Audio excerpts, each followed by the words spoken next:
think we're live. I'm not sure though. Hang on. It's been a while.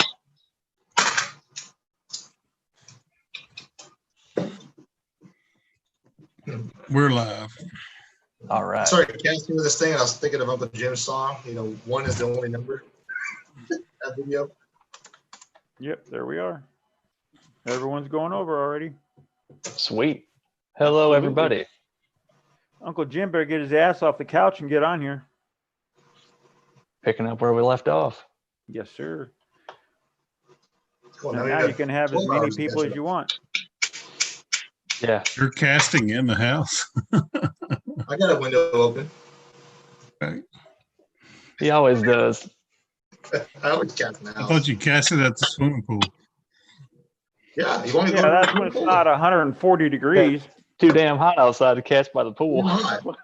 I got an AC That's- vent right on my I'd leg. sit in the pool and cast beside it. I have an AC vent, and I have I can direct right into the good area, and then I have a window open with a fan.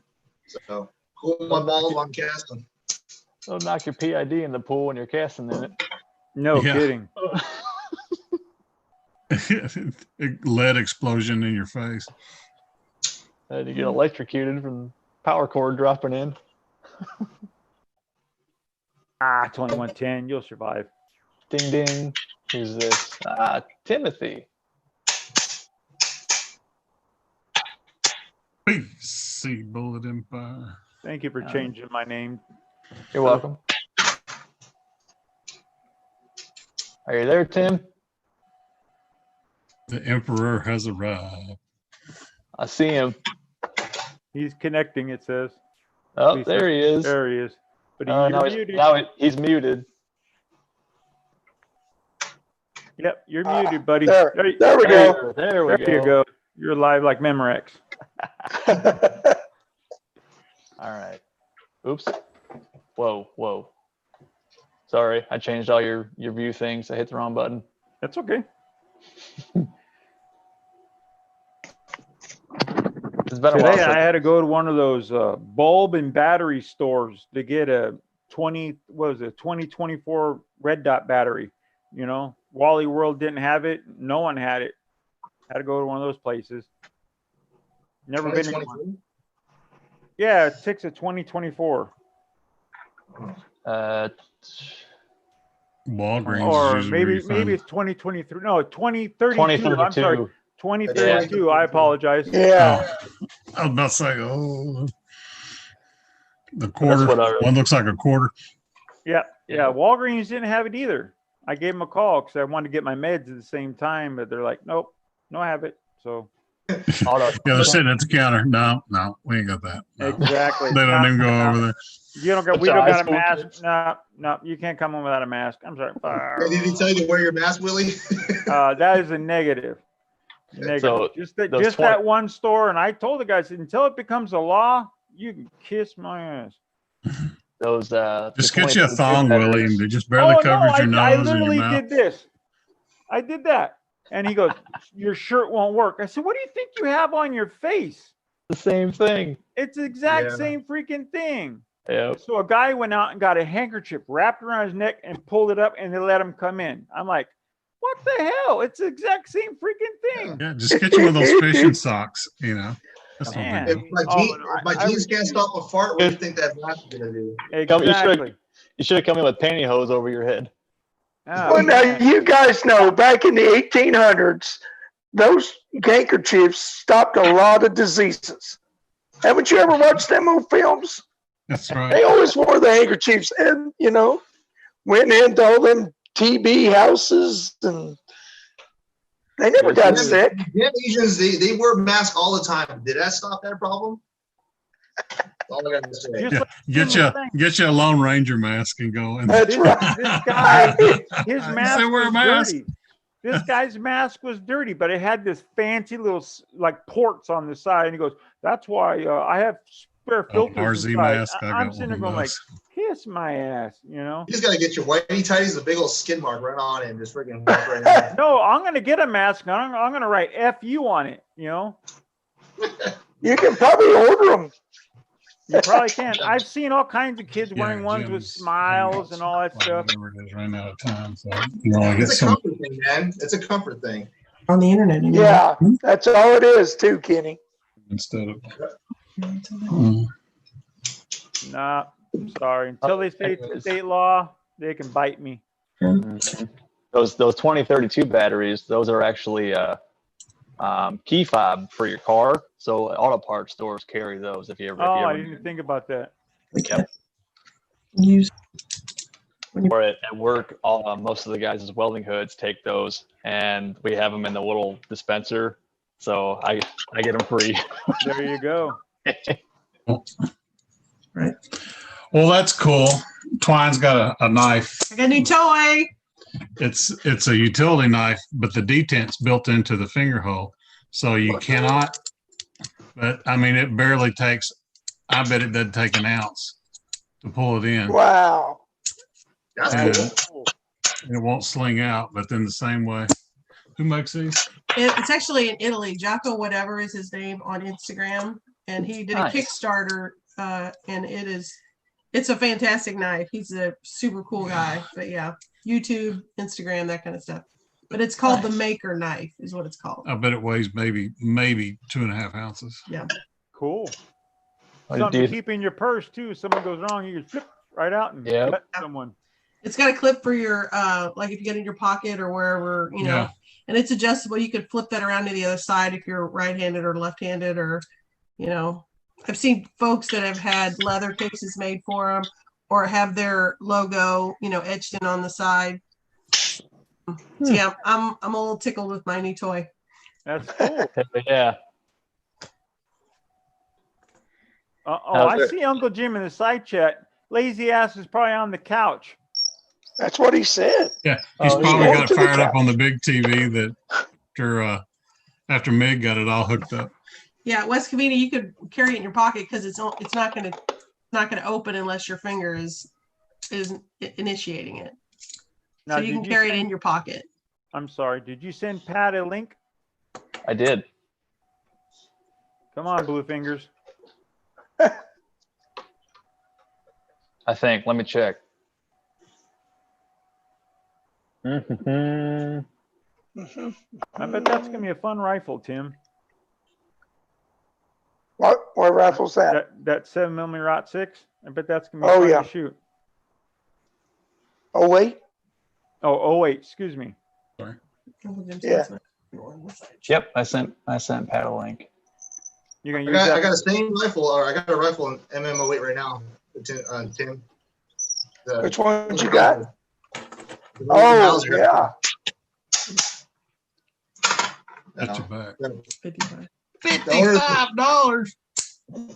It came all the way from Italy. Willie could have bought a box of primers for that. God. I know. I'm telling you, dang it.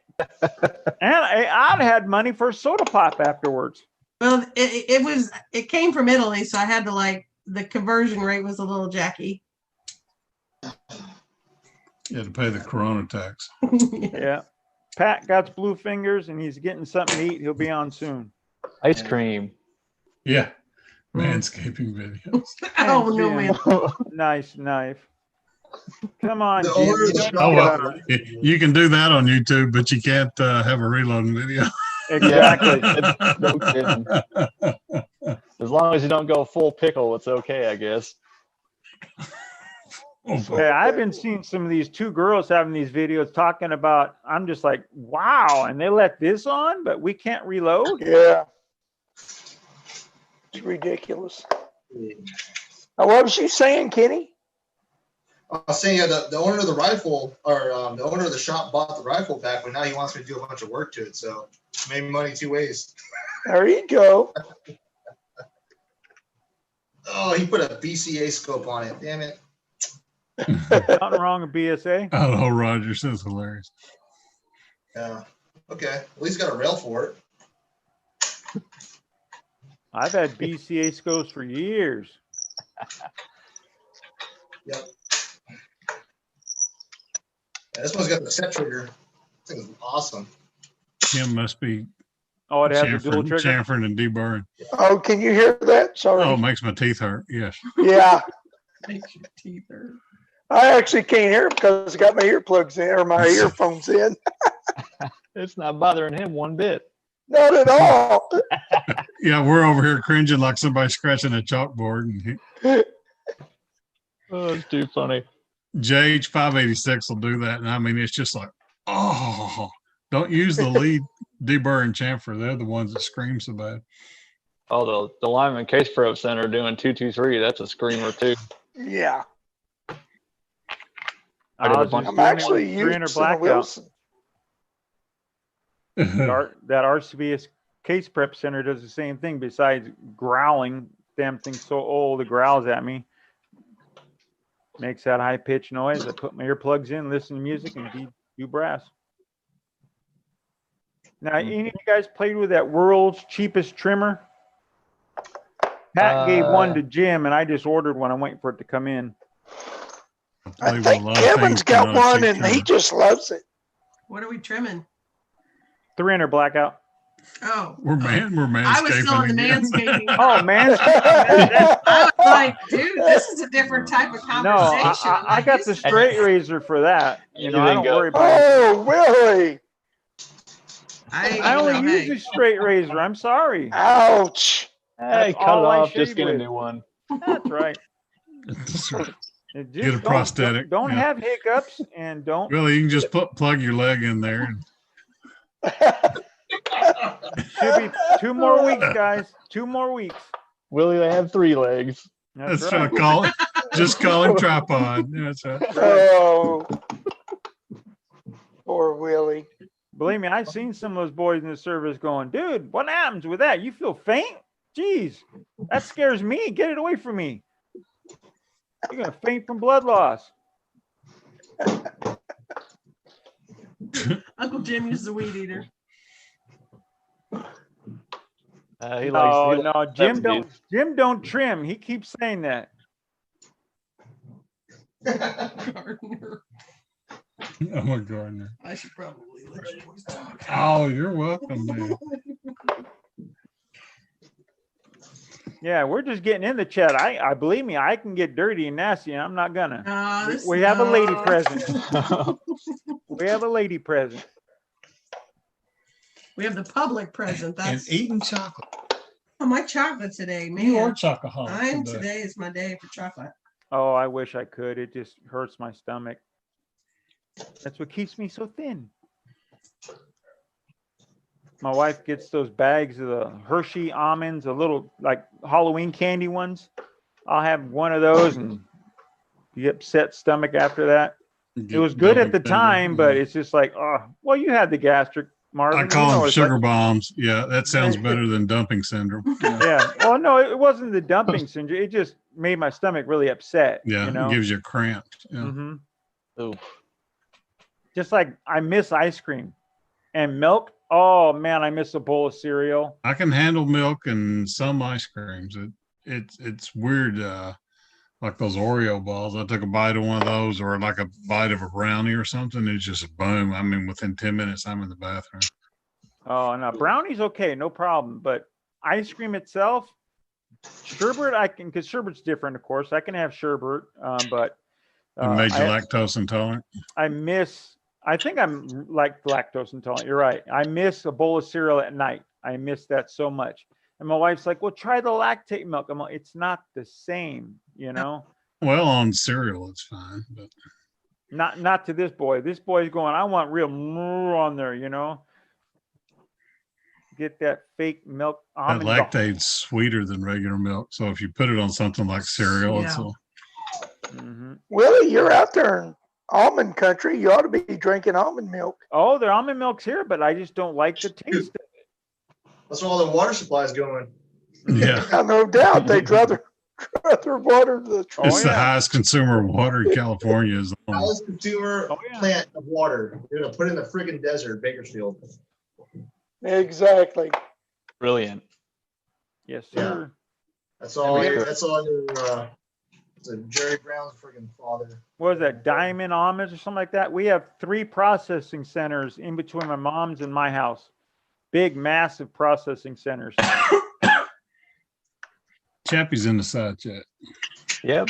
We got Bunny Mig, Man, Echo and the Bunny Man. Echo. Did I send you a link? If you want on, I'll give you one. Yeah, come on. Echo says he prefers breast milk. Well, it's all breast milk when you get down to it. It's all breast milk when That's you get true. down to it. That's right. Just wait, Tin Man. You're gonna love it. I'm not into that. I'm not even gonna try it. No thanks. You'll get curious you one guys- day. No, I won't. No. Yes, Make ice you cream. will. Yes, you will, buddy. You're gonna miss playing with those boobies. I'm telling you, You say right that now. now. You say that now, young man. No, thank you.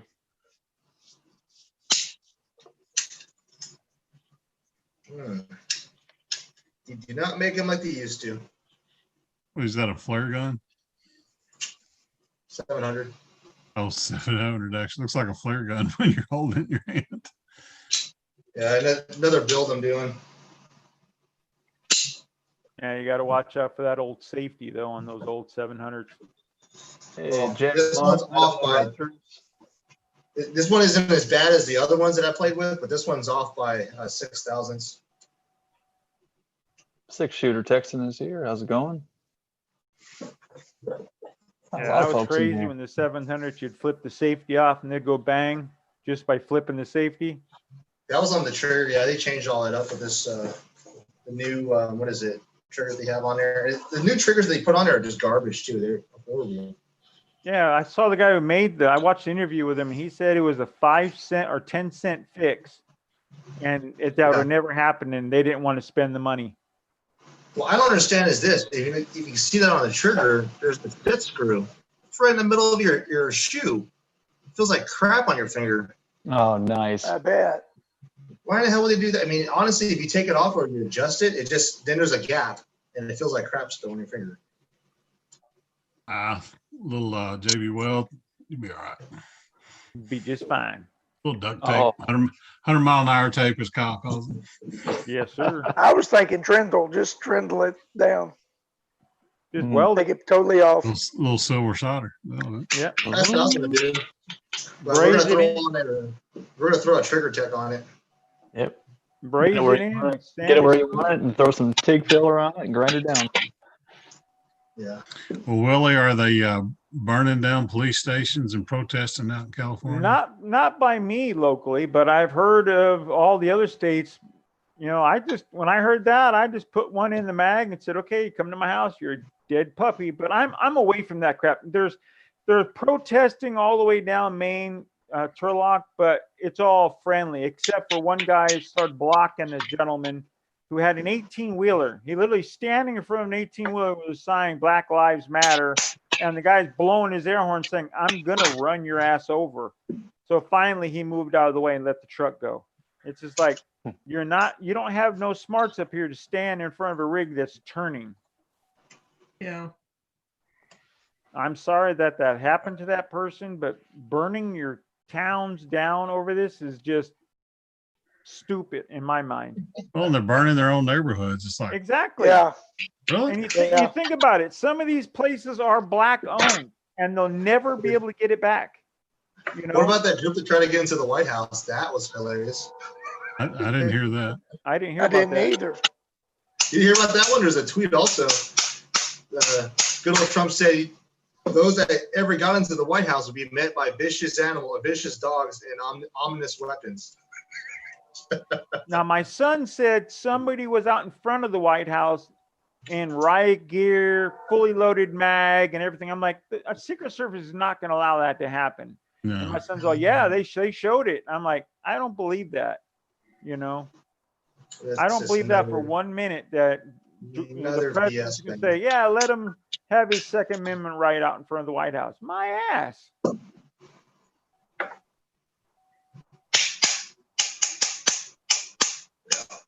I don't know. Big old stupidity. Oh, yeah. Political movement, what it is. Oh, yeah. They're just stupidity, burning everything People down. got all this pent up energy from being locked in the house for 2 months. Yeah, But you know what's funny? If you watch some of the interviewers, like some of them from Fox News, they actually interview some of the people and they're like, well, this is the only president that has ever got the FBI involved to actually persuade or what do you call it? Expedite the actual hearing.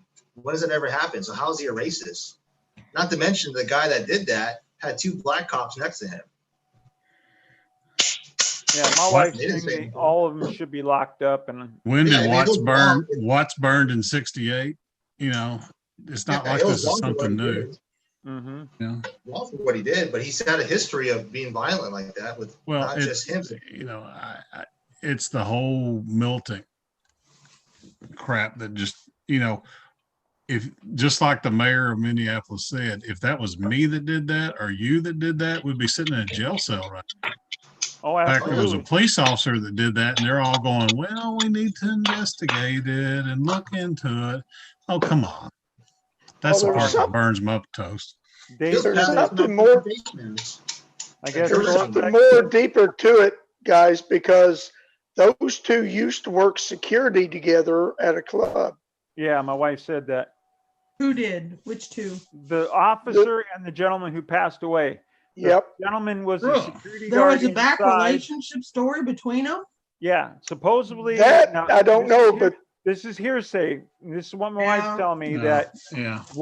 the person who passed away was a security guard in the club, and the officer was an off-duty officer outside. That's what my Well, wife until said. Twitter fact checks it, I'm not going Exactly. to.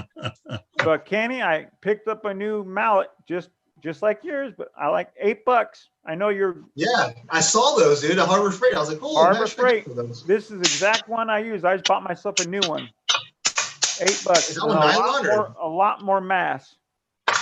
It's still made out of nylon, right? Yeah, still nylon. Okay. Two got some, 2-inch mallet. I'm gonna make Pat a sleeve for this thing that's made out of nylon carbon fiber. And if Pat can't break it, then it's gonna last everybody. Pat would be the ultimate test. Oh yeah, Pat's the one who's gonna whack it. Oh, thank you, baby. Hi, boo. Who's Tin Man? Thank you, Mama. You can stay with me. So am I doing this right with folks that have these kind of hollow point pins? Pour the screw, then I turn it, pull it out just a little bit, and then I break the screw off. Is there a certain way of doing these molds? Never had one. Sorry. Okay, so fresh new casting, I barely put it, this does not scratch it. I put the hollow point in, close it, turn it, close the screw plate, pour, right? Let it frost over, then I crack it loose, pull it out a little bit, then break the screw plate off. That's what I've been doing. I think I saw Fortune Cookie do that before, but I don't know if he pulled it all the way out. Like you're turning it just a little bit and letting it stay there. I think he pulls it out after it. I don't know. I'm looking at it and it's pretty tight on the mold. I'm just trying to minimize or mitigate the scoring on the actual pin in that little channel.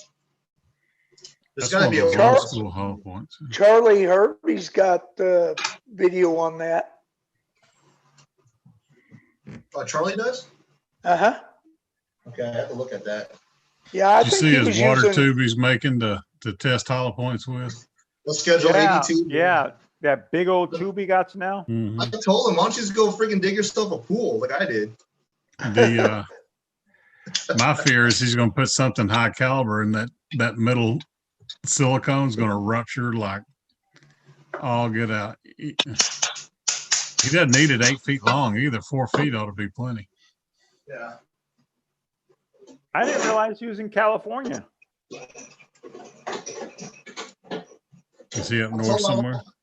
Yeah, I told message Charlie, let me do a hollow point expansion test with one of these bad boys. I'll do it. Oh, I remember Mythbusters shooting them into the swimming pool. They all fractured on, They fractured. you know, disintegrate. within 3 feet. Yep, 3 or 4 feet, they were gone. Every 30 out, all rifle rounds, they disintegrated. Because they were saying what was it, Normandy and everything else when the troops were in the water and the bullet projectiles. Oh, yeah. You know, like you see in Hollywood, the round goes through and constantly just spins and swirls. You know, it's not true. And like Mythbusters says, it just disintegrates right when it hits. Yeah, the supersonics disintegrated, the subsonics would travel, but you know, they weren't lethal within, 2 feet. So, Either way, I still don't want to get shot with either one. no. I bet the shockwave in the water when that 50 cal hits is no fun to be around. Now, why is Tim throwing hammers? Who? Because he's answering my question. So he's saying Uncle Jim. Sorry, Tim. I'm sorry. as soon as it frosts over, you crack the pin. So that's what I've been kind of pretty much doing. So I pour it, wait till it frosts over, and then I crack the pin. But I pull the pin out a little bit. What caliber is that, Kenny? 44. It's the 44? original Keith bullet, but in a hollow point. The 429, 421.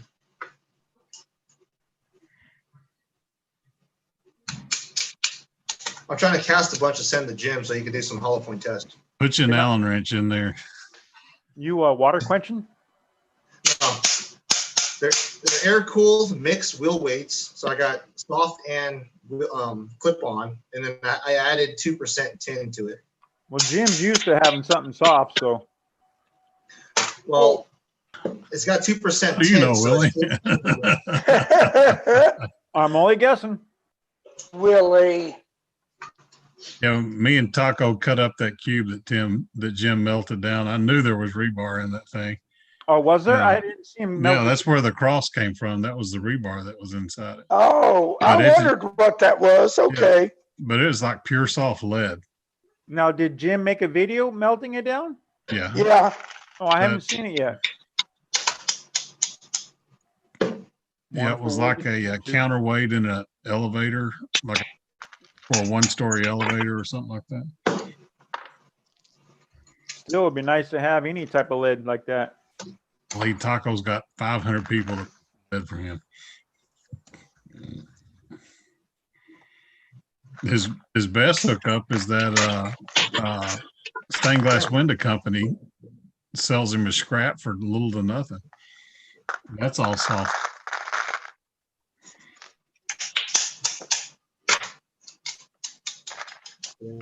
I got where's his?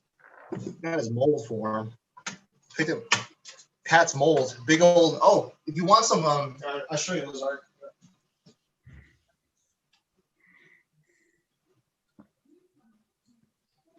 I'm thinking this will work for you, very good for your SOCOM. Big old honking 45 caliber. No, wow. This is, I've got a 500 grain, a 450, and a 350 grain mold. I don't know what this is, but I think it's above. It's a Seiko 881 1KB. I don't know what mold that is, or basically what bullet is, but it's a big old honk bullet. It takes up the whole mold. Wow. I've shot those 500 grainers through it, man. You hit a 24-inch gong with those. It's like hitting them with a sledgehammer. Just, oh! I saw this mold. I thought about his Martini Henry. I said this would be perfect for Yeah, Martini.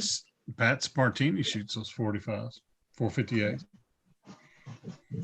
Yeah, I love shooting that rifle, Pat. Oh, I love the hell out of that Martini Henry. Yeah, I picked up that was some a joy of the trip, was shooting those Martini Henry. And watch him use the damn baby wipes to swipe out his barrel. I just love that too. Yeah, I picked up I picked up the Lyman version of the Keith bullet too. The 429, 421 Lyman squared. Cool. Steel molds are where it's at. That'd be a great hunter right there. Yeah, I actually have a Ruger M44. It's the bolt action M44. I'm gonna try out. Oh, I do want you to get me that Triple B 44 lever gun. Daggum, I'm gonna bring that. Okay. Rossi 92 Triple B. Okay, I'll look it up. I'll give you a price on it. There's not even any on Gunbroker right now, so I guess they're between production on them or something. Yeah, I have the local FFLs that I work with. So if I don't have an account, they will. I can have them order it at cost. Well, I've got everything to do 44 with now, except the gun. There you go. Yeah. There's a bunch of 45 caliber molds too, so I don't know if anybody's looking for 45 cal. There's a bunch up there. What kind? Like 45 ACP Yeah. or 458 or 455. 45, I guess, for 458. They have hollow base, 45 mini balls. They have big old honking like 500 grain 45s. You know, they got all kinds of different molds for it. Bunch of 4570 stuff. Yeah. Yeah, 4570 stuff. So they got semi-wad cutters. They got spiral points. A bunch of Seiko molds. That's one thing he came in was a bunch of Seiko molds. I told him that's a line right I there. love shooting that 4570, but you know, after about 20 rounds, you're like, I'm done. I've turned into Big Weenie Boy. Yeah. I can see that totally. That's why with these things. Oh, And these yeah. are actually a pleasure to shoot. These 50 cals, 50 BMGs are actually fun to shoot. They're Well, actually you got a muzzle brake on that thing too. That's what I'm That, saying. Without that muzzle brake, sometimes they're not that fun, especially when you're slinged in and prone. I love the 50 BMG, Well, but sometimes they hurt. that Marlin 4570 has the magazine tubes about 3 inches, stops about 3 inches shy of the barrel. So I could get it threaded because I got that suppressor on the way. I'm in jail now until about Thanksgiving. That'd be cool. Okay. Yeah, he has the RN50 from Serbu, and that's what we're shooting.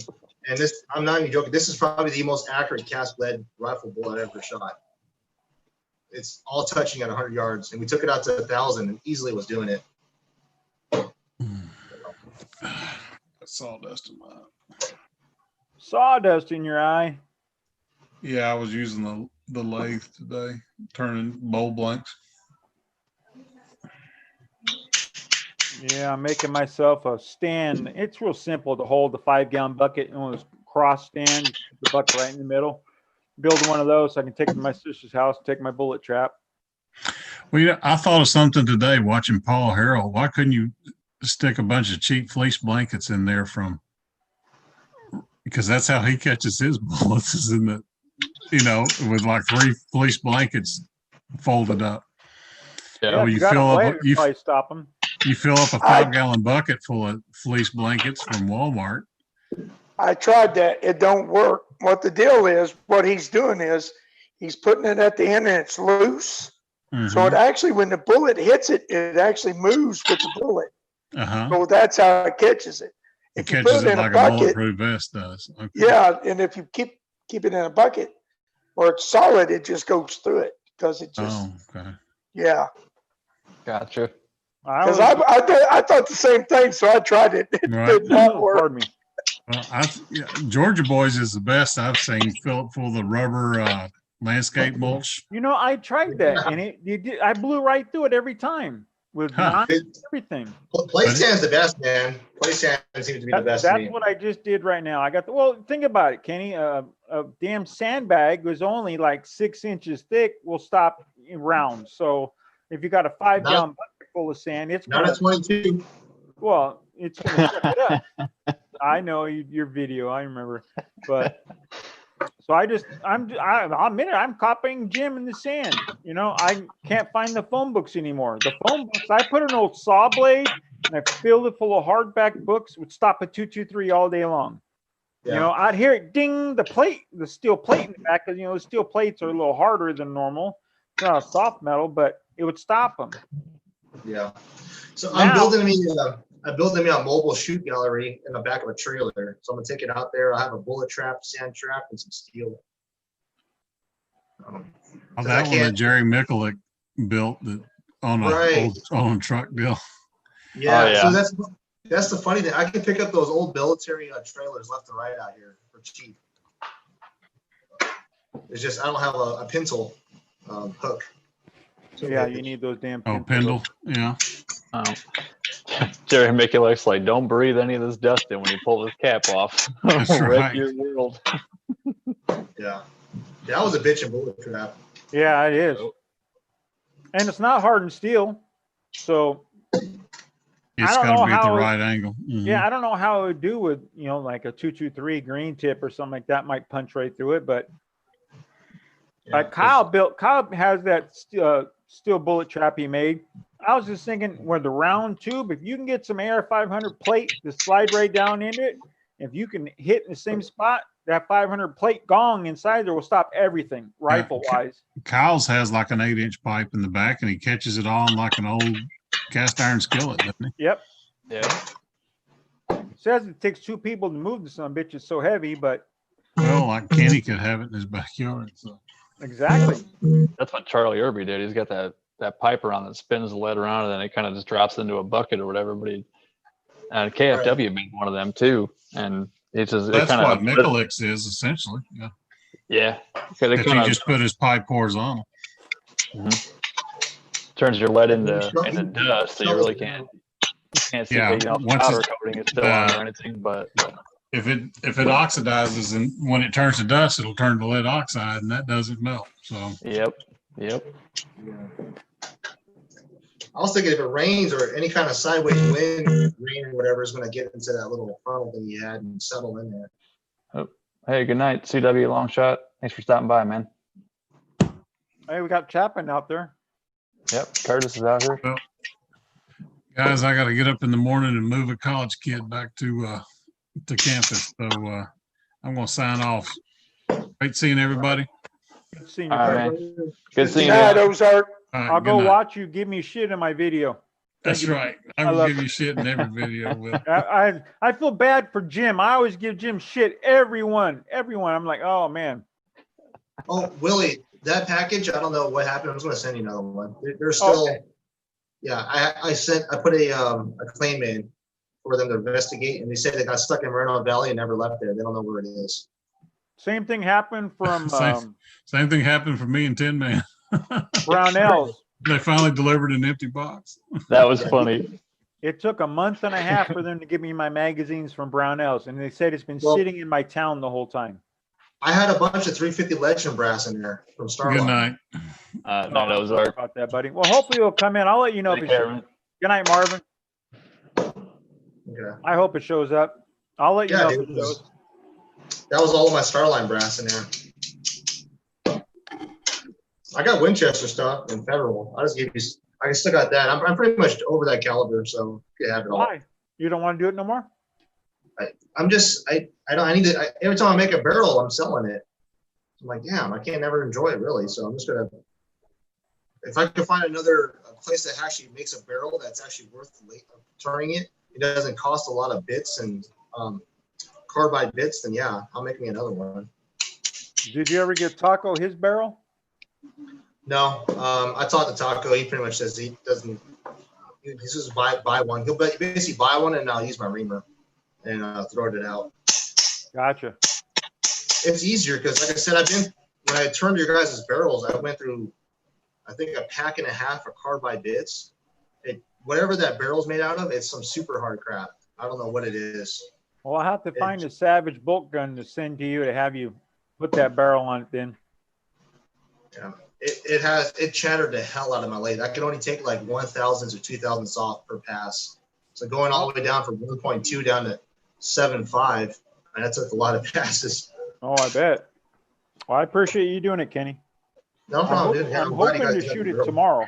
I'm hoping. I was hoping. Hope so. Yeah, it'd be cool. I want to see how it works for you. Oh yeah, it'd be at my sister's house. It'd be real close, but I just want to fireform some brass and say I shot it. Until all this crap ends and the range opens up officially. Willie hitting Steel CA says, how come you're not wearing your mask? Exactly. Never. Never. Now, okay. Now, if they had primers like $25, I'd go in with a mask for 1,000. I would. You know, I got that gas mask I wore for Jim's video. I'd walk in with that son bitch say, is this approved? $50 primers. I ain't wearing no mask. That's right. The guy looked at me too, goes, well, I really want to sell you that gun. I'm like, I bet you do. Turned around, walked out. Not that bad, you don't. Exactly. Well, you know what's stupid is all the dressing rooms they're not letting anybody in the dressing room. So my wife went to go try out some maternity dresses. And of course, what's the whole point of going to a store if you can't even try out dresses? Wait, whoa, back up. Whoa, back up. Your wife's pregnant again? Oh, I thought I told you. Yeah, I got a baby girl due in a month. I Oh, was gonna say, congrats, dude. that's coming up soon, man. You got like a few weeks. Yeah, Pardon I me. got 7 weeks. I had no clue. Yeah, see, my old lady went to buy some pants, and they won't let you go to the dressing room. So she bought them, and I figured, okay, buy them. If they don't fit, take them back. We tried to take them back today. Well, the EPA says we can't take clothes back, but they were taking makeup back. What? I'm like, give me a freaking break. Oh, You don't okay. allow people to try clothes on, and you won't allow people to return them. See, my wife was talking about that, and I'm like, I'm the type of person that if they told me I couldn't hop in a dressing room to try something on, I would strip down right in the middle of the store right there and throw them on. I don't care. And if they I want to told throw her, I a said, fit, go to the bathroom. I said, take whatever. her to the bathroom and try them on in the bathroom and come back. Yep, You know, I'd and do she it goes, right. "Well, we can't do that." I'm like, bullshit. Do it right in the middle of the store. I agree with you. I would drop Okay, the ball okay. and all. I'd free ball. Okay, you can use the dressing room. It's horrible. Well, congrats, Kenny. I'm happy for you guys. I'm scared. It's a girl. Oh, exactly. Dude, you got 2 boys. The girl will probably be cake. Yeah, these boys get into everything. I can't have any nice tools. Yeah. I dug out my dad's old tools and I found a couple of Minatoyo stuff, and they're next thing later, an hour later, they're sitting there zipping it back and forth. I'm like, really? No, you gotta hide. You gotta lock that shit. I'll tell you that right now. 'Cause I was bad. Oh, My yeah. dad had a full diesel mechanic set. Pardon me. No, I'm choking. I went in the backyard digging with screwdrivers and sockets and breaker bars. My brother and me used to play swords with torque wrenches. My old man would go off. 'Cause here we are smacking as hard as we can with torque wrenches at each other. I learned when my boys, I locked my toolbox. Dad, I need a screwdriver. Okay, here's the cheap one from the flea market. If a torque wrench broke over your butt cheeks, you can get caught too. Exactly. My old man was pissed. He had to send both his snap-on torque wrenches back to get recalibrated. Hmm. So that's when he passed away. That's the first thing I ran in and grabbed was his torque wrench. So I didn't want it to go anywhere. Hey, preacher, how's it going? Hey, let's talk '06 now. It's the Final Four. Come on, Jim, get your butt back on here. Come on, Seriously, Echo. cast the bullets for me. You can't even get on here. Echo, throw some hammers if you want to come on. Anyone, Dave, Thorzax, you want to come on? Yeah, everybody wants to hop on, throw hammers, Supposed or to be just the Uncle Jim chat, and Jim's sitting on the couch. Loo, loo, loo, loo, loo. yeah, he's pulling a 10, man, not hopping on until super late. That's what I usually do. It's been a while since I casted. And Yeah, buddy. drop the hammer. That's what I'm gonna do tomorrow. I'm gonna cast. I'm gonna probably run 2 pots full, casting up more 45 bullets. Yeah, dude, that guy keeps bugging me. I told him buy the mold. I told him what mold it was. So I What can guy's get you that? business. Tell him some bullets to Which one? The those round. Oh, actually, the semi-wide cutter ones you had. Both of them work pretty good. oh yeah, I got one of the ones in RCBS, and that one's just a Lee. Hey, Tin Man, do you have Thorzak's email? He said he'll Yes. come on. Okay. I do have his email. I was just talking to him a couple days ago about some. Eating fajitas with preacher peppers. Come on, Jim. Eating fajitas. fajitas. Yeah. Preacher peppers. Preacher's possum pate fajitas. All right, Dave, I dropped you an email. Yeah. Shooter Texan designed a mold. You guys gotta watch that video. That's pretty cool. That is awesome. Watching them mill it out, and it shot pretty Yeah. well too. I'm taking notes, man, because I don't know any of that 3D cutting at all. Hey, thought I'm you had waiting to for you make to a start cherry. making your molds, Kenny. Hmm. Well, when I was looking into it, you need a CNC lathe to make a cherry if you want to have designs like with the loop grooves and all that, or any kind of profiles. But if you're doing an HTC mold, it can be done. I just don't know how to use a ball mill and cut in 3D. But looking at his video, I understand better now. That's cool. He's using like I think it's a 1/4 inch or a ball mill basically to get the profile and following it to the Z. He rotates the profile sketch on the Z axis. So Yeah, it said what all tooling he used on the video. It was pretty cool. I bet if I give a design to my uncle, he'll figure it out. He knows how to program in 3D. I only know 2D. I know nothing. I know about, no D. machining is beyond me. Exactly. Ding ding. Mr. Echo and the Bunny Man. Hey, David. Come Hey, on Dave. board. He hasn't have any audio yet. Give him a second. Yeah, you gotta click the buttons on the bottom. It took me a while. Yeah, I don't even think people can hear until they do that. All right. Did Tim freeze up? I think so. Because It at looks- first his white cord was moving across his chest. It looked like he was scratching his balls for a while. Mm, I hate to say that, but that's what it looked like to me. I was going to say something earlier, but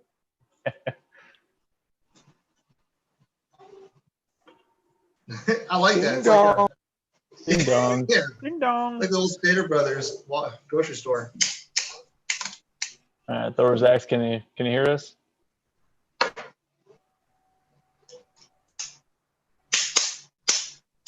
Tin Man. Echo. Tin Man. Yeah. What's Hello. up, Dave? What's There up? they are. What are you guys doing? No day in paradise, buddy. How you What's doing? up, Dave? I'm doing okay, man. Just hanging out, watching you crazy goofs on here. Trying our best, my friend. There's Tim. Tim's back. Yep. For Tim, for a while, your white cord was going left and right, left and right. I swear to God, you were scratching your balls sitting there. Wonder what that was all about. You froze up for a little while. Oh, Thor's Axe, can you hear us? I don't know what all you got to do when you join to get your camera and mic. You gotta hit the play audio and video. If it's on a phone, it'll a Android. It's down on the lower left. Okay, he might be on a. He's on a computer. Yeah, I he's believe. on a He might be on a. PC. Yeah, I'm not sure how that works. I'm always the one hosting. I'm not sure. Man, he's casting some good bullets. So Kenny, what are you casting right now? 458. 44 cal Keith bullet. Oh, okay. But it's got a hollow point, so now I'm debating how I should stop powder coating from getting into the hollow point. I should put like a BB in there or something and powder coat. I don't know. Yeah, that'd be kind of hard since you do shake and bake. Or yeah. Or basically shake it up and then get tweezers and do what Charlie does. Stand them up and use a Stand 'em up, Q-tip yeah. to wipe the center out of probably. Get the powder coat out of the center if you really wanted to. Yeah. Well, what I was thinking of doing, 'cause I do have a powder coating gun, was just put a airsoft BB in the middle and then just powder coat the whole thing. You know? Well, all you gotta do That is would work. put the bullet upside down, have the butt up, and spray around it. And the tip Yeah. doesn't have to be powder coated because it Oh, doesn't that's touch true. the rifling. Yeah, that's what I wanted to do is super glue or epoxy a bunch of little pins or something, set them up powder coating that way. Or Now, I know on the computer, I had to download this program to tell it so I could see my camera and everything. So maybe that's what he has to do. Then you have to initialize it. We got Thor's Axe. Can you hear us? yeah. 67 That cents. or just go get me a lubicizer. There you go.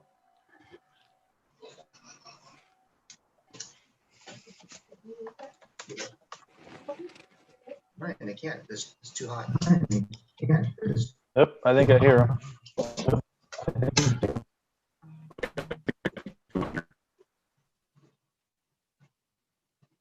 Got the There he video. is. There's actually you're kind of choppy.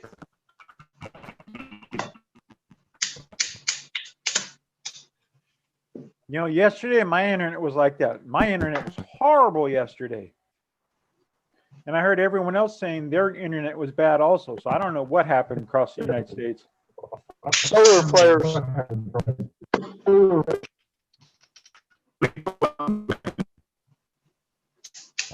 I'm not able to hear you, Dave. Yeah, Prozac.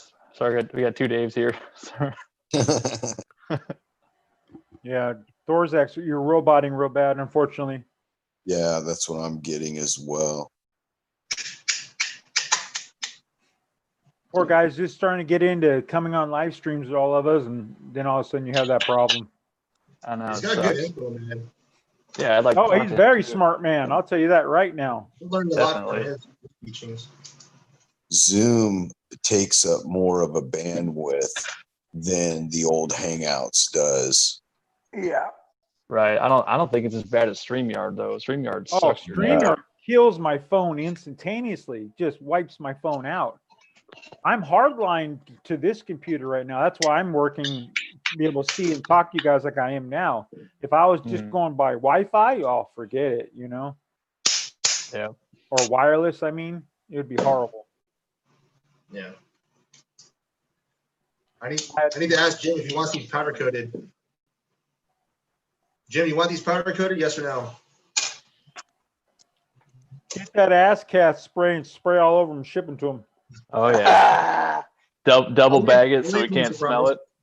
it. Spray I'll like leave him every surprised third all one day. with ass spray. So at first he My thinks he's gosh. No, dude. But I get like some kind of like fart spray put inside the hollow point to where it doesn't bust open until he shoots it. No. either that, we got to find some powder coat that has glitter all in it, or mix glitter into our powder coat. Actually, I gotta try that. I gotta get some glitter and try it in my powder coat. There's a powder. I think it's on like Prismatic Powders or one of those. It's a glitter bomb powder coat. Is it? I bet if you mix that with Ford Light Blue, it'd work pretty good. You Yeah, can the only just thing I'm load afraid of up, is being really rough on your rifling, you know? like glitter. load up Yeah. 44 Magnum and pack the end of it with glitter. And as soon as it hit out the end of the barrel, it would, slow down and make a big cloud of glitter. That would be funny. Thorzak, can you hear us?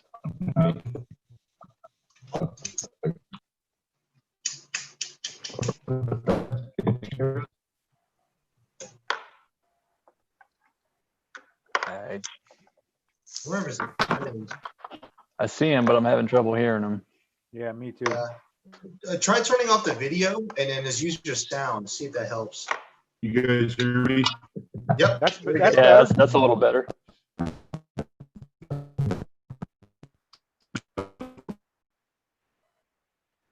It's bandwidth. Yeah, you might want to kill your camera, like Kenny said, and just do audio. I'm still having trouble hearing him. He came through for a second. Yeah.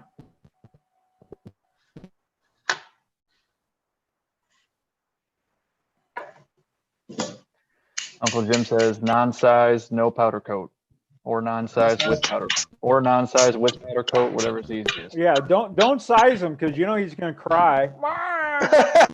Oh, man. As long as you use an APP brush. I love you, Jim. Poor Jim. Here. Let me see what they are. Ascast. Ascast. Make him some zinc ones and let him try to size those some bitches. I'll throw a couple in there.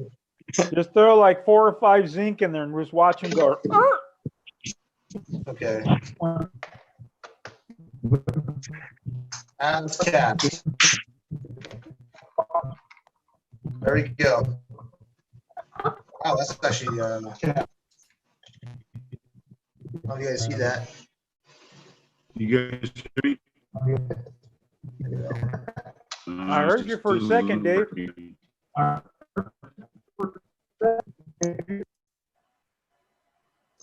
432, Jim.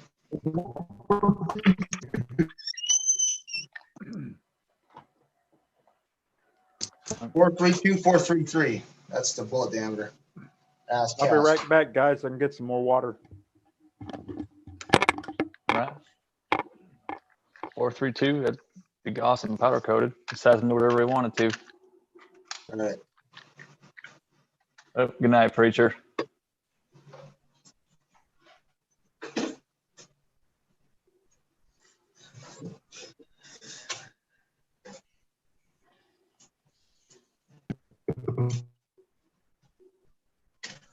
How much does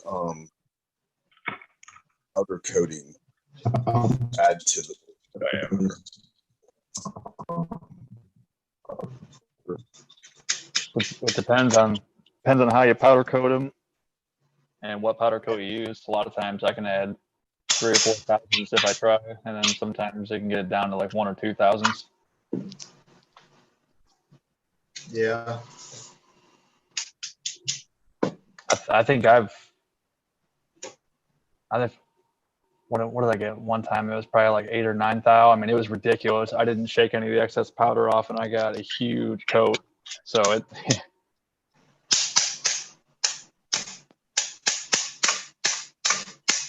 Come on. There you go. Dang it, there's a booger on that one. Yeah, Uncle Jim. Yeah, usually about 2 thou, and yep, depends how you do it. 2 thou. I'm trying to make a bunch to try it out as well. I think I can get it out. I got a lever gun 357 maximum that I'm going to try out. Some of Andy's zinc bullets as well. Lever gun max. Lever gun max, yeah. That's We throated it out. It was a 357, so we throated it out or chambered it to 357 maximum. And it feeds? It feeds. Wow. Nice. Yeah. Starline makes brass for it. I got a set of 1983 RCBS reloading guys for 357 Remington maximum.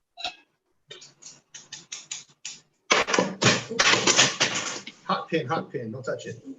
Uncle Jim wants to know what BHN that is, can he? Okay, let me file one down. I don't know. I got a lot of tin in it. It's got two I think 2 to 3% tin, so it should expand pretty good. Oh, that's loud. What was that? File. Sorry. He was filing his nails. Oh, man. Earbud warning.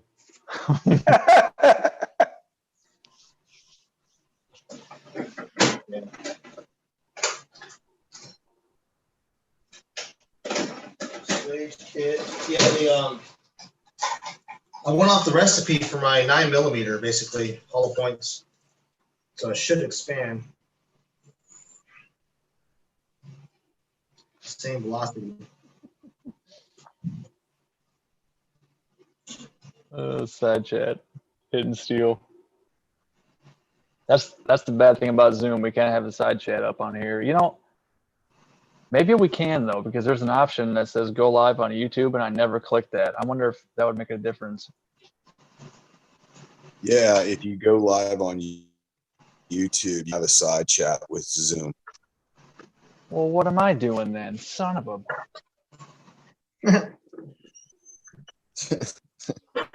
I'll try that next time. See if it works.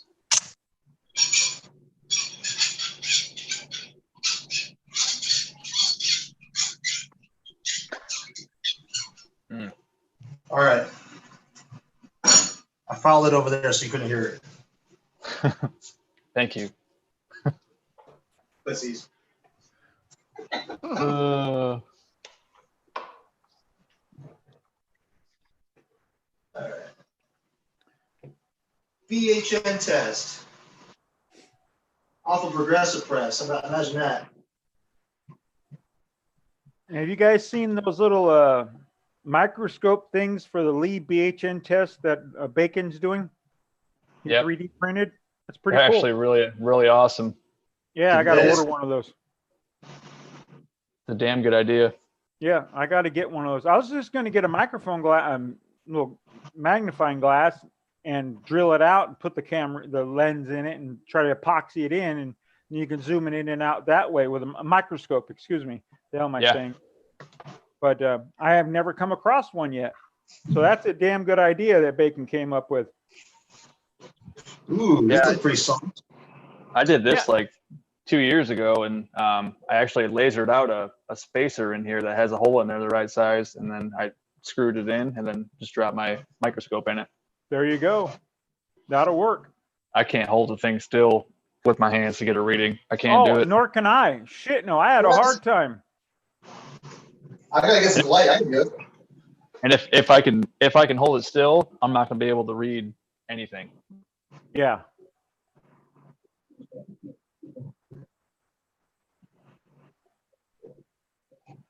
All right, there was X. Yeah, because it was Old Porch Dog that did that, wasn't it? The video for Bacon? Charlie? Charlie? Yep. Yeah. 7,000. What is I like- 77? I like that mold he had his friend make for him. So it drops a square ingot of his lead. You can Yep, test that it. was Backyard Inventor. That's a hell of an idea too. That is a hell of an idea. I bet those would sell big time. Yep. That's the same guy that made Dave his bullet feeder. He's a smart Mhm. dude. Yeah. Plus he made the damn bullet feeder for the Square Dough B. Oh, that's right, he did. Yep. Or- Yeah, the case feeder. Yep. Case feeder. That's it. Not bullet feeder. Case feeder. Smart guy. Yeah, I like him. He's pretty cool.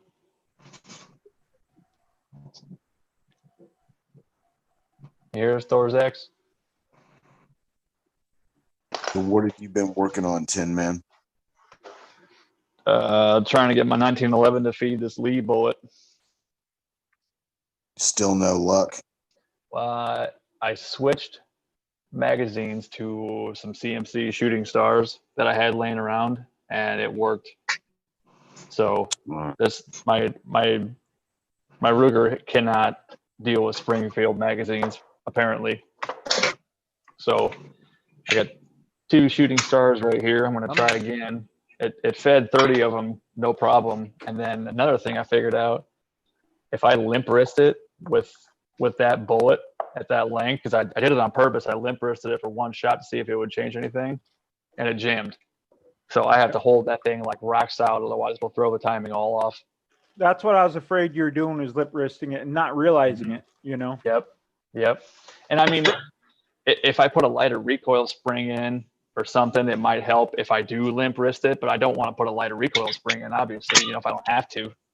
Yeah, because you just got to let me know and I'll get them in the mail to you. Yeah, I got to figure out what I even got in mine. I think it's a 16 pounder, but I'm not sure. But I mean, I watched a couple videos on dudes that were telling you a better way to grip a handgun, and I'll tell you what, that's made a night and day difference. Yeah, Like- especially with a 1911. That was the Yep. first handgun I started shooting, and shooting IPSing and NRA competition matches. And how you grip it is 90% of, I mean, if you got a good purchase on the grip frame, it makes all the day and night difference in how the gun fires and the accuracy of it. Yep. Sugar And placement and gun placement is 90% of it in my mind. So before my normal grip, I'd have that much room between the slide and my hand, and that's quite a bit. Even you can even see a gap in the beaver tail. But the way that I figured out how I had to grip it, now that gap in the beaver tail has disappeared, and I'm a little bit closer, and where I I put my left mashed that hand. beaver tail right into my hand. I mash Yes. it. So I'm Yeah. pushing down these 3 fingers right here. I'm pushing the gun down and I'm pushing my thumb up, and it's just cramming that thing in there. That helps a lot. You Yes, have sir. a flat mainspring housing, right? Yes. Yeah. The higher you grip that gun, the less it's going to want to twist in your hands Yeah. and add a limp wristing factor that you didn't even know existed. I was Mhm. always taught on a 1911, grab it as high as you can and get your middle finger up into that trigger guard as far as you can. Yep. Yeah, it's been, and I'm rolling my left hand super far forward and letting my thumb ride the slide way up here too, and, Yeah. and locking my wrist down like that. That's helping me out a lot too. I mean, nobody ever taught me this stuff, so I'm just kind of. Yeah, I put an extended slide release on mine so I can place my thumb on it more. I can literally rest my thumb on my slide release. You know, the problem is when it locks back, sometimes I'll drop the slide because I have so much pressure on it. Yeah. Yep. But it's got to figure it out. I mean, I know it's not the gun. It's, well, maybe it is, but it's probably me. I've come to that conclusion all the time. It's probably something I'm doing wrong. So I've been working on that. I stopped at the range twice actually this week before work, because there's a public range on the highway right on my way to work. I could swing in there and fire off 50 rounds on the way to work and then head in. No big deal. Oh, So man, that'd be I've been great. doing that. Yep. I hate the public ranges though, man. I hate them because they're always packed and there are people that don't know what they're doing and there's nobody there to, supervise. Yeah, it's a shit show. What do they It charge is for a your shit public show. range? It's totally free. Nothing. Oh, geez. Yep. The DNR runs it. Anybody can go down there and shoot. $28 here. Yikes. That's not real public then if they charge you a membership fee. Well, it's not a membership fee. That's just a day fee. Oh, wow. Kenny went with me to my range. At that time, I think it was like 25 at the time. Now it's 28. But it's an all-day thing. Military discount, but that doesn't mean crap. Exactly. Yeah. If you're military, you should be going there for free, freaking assholes. I agree. No. Hey, Jamie's here. JH586. What's up, man? Hey, Jamie. Hey, Jamie. Be quiet. Curtis, yeah, we're talking about the 1911. How hard do you grip it? not something else. Bad. No, bad. No. Oh my God, that's funny. No. I do have little girl hands. I got big palms and short, stubby little fingers. I'm a weirdo.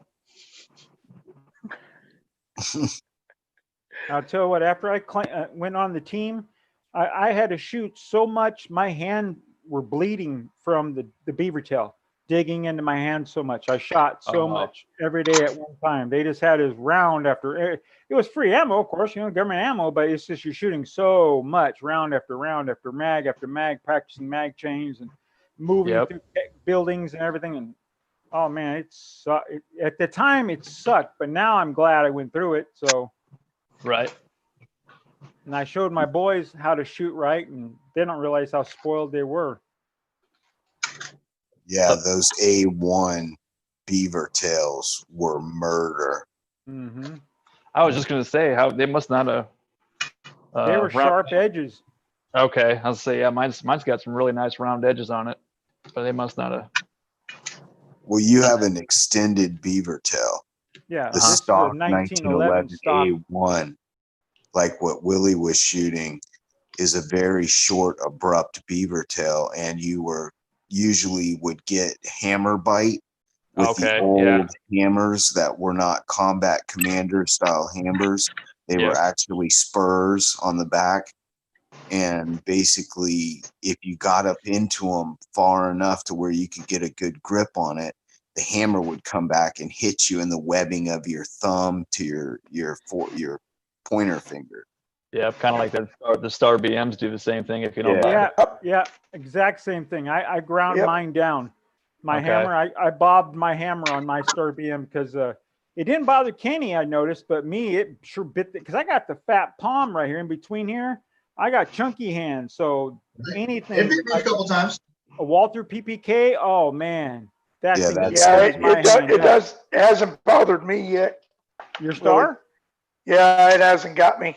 Oh man, it got me several times. So I bobbed at some right when I saw Ozark say, yeah, it's bothering his hand, and I shot it, and I'm like, Yeah. oh, that's the first thing. I actually asked Kenny before I even got there, bob that some bitch. Because I know Yeah, it's there's a lot of guys on YouTube complaining about being hammer bit.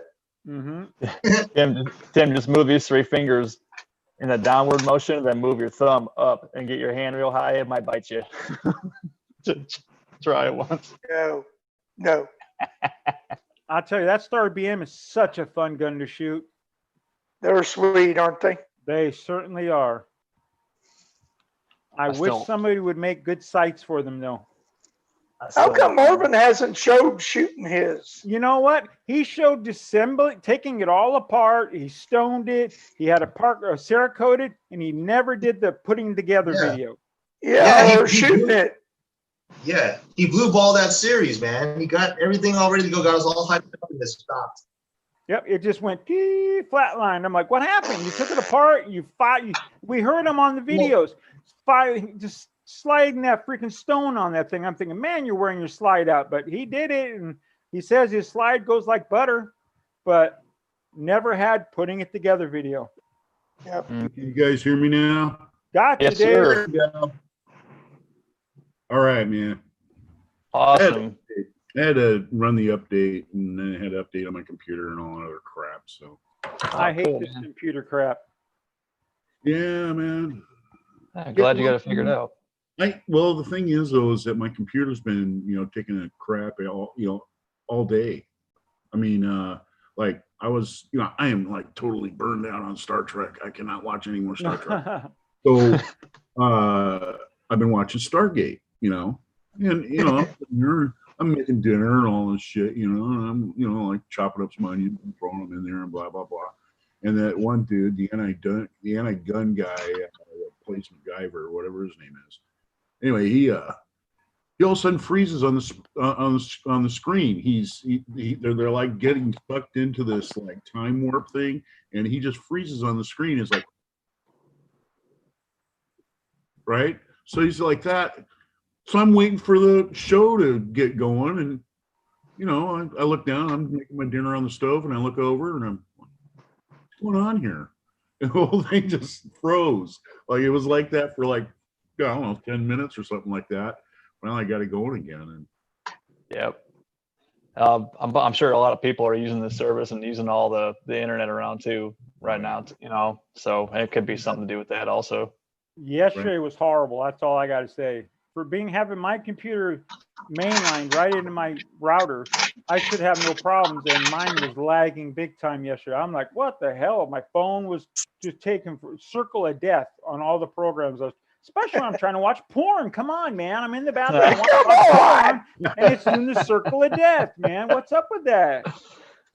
yeah, you got one of those little 24-inch monitors on just right across on the wall from the bathroom, Damn. from the throne, man. You're trying to watch porn. What the fuck? Put a bullseye on the wall above it. I'm not that lucky. I'm not that lucky to have a big TV in the bathroom. I got to think about that now. A splash screen, like Visqueen over You got to Like- have the like plastic man. screen like they have in front of all the cash registers now. Yeah. No, we got to get out of the gutter here, guys. We had to say it. You're Yeah. your own best lover, baby. Woohoo! Well, Woohoo!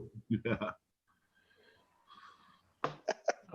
Hey, Dave, can you believe this shit? You had children. Tin Man says he's not going to ever taste boob milk. Come on now. Well, that's something that really didn't like go well Yeah. with me. It didn't go well Yeah. with me. I mean, It doesn't sound intriguing to me at all. no, it wasn't. And I mean, like, you're No, like, it's not like you're going to say, I want to give me some coffee creamer. You're nothing like it that. happens. You're It going to happens. play with the boob every once in a Delicious. while. And next thing you know, I'm like, oh, what the I'll hell? tell you one thing, man. I'll tell you one thing. When they're lactating like that, and they've got their hormones are all like up in there and all that stuff, man, they are horny. man. Telling you, you're going to get While the- they're pregnant too. Yeah. my Think God. about it right now. You can't knock her up again. So you better get in it as much as you can, because when that baby pops out, you ain't gonna be getting it much. Trust me. Oh, trust me, I know. Yeah, she's at that point now where she, wants it all the time. Hmm. Well, dude, man, here it is. So my wife didn't work, right? So I'd come home and I'd be down in the dry dock and I'd be dragging stuff around all day and I'd just be like, beat. I'd come home and I said, man, all I want is a beer, on my dinner, I want to watch some TV. I no sooner walk in the door, man, and it's like I've been home all day doing nothing except for waiting for you to come home so you can entertain me. And I'm like, what am I? I'm a machine.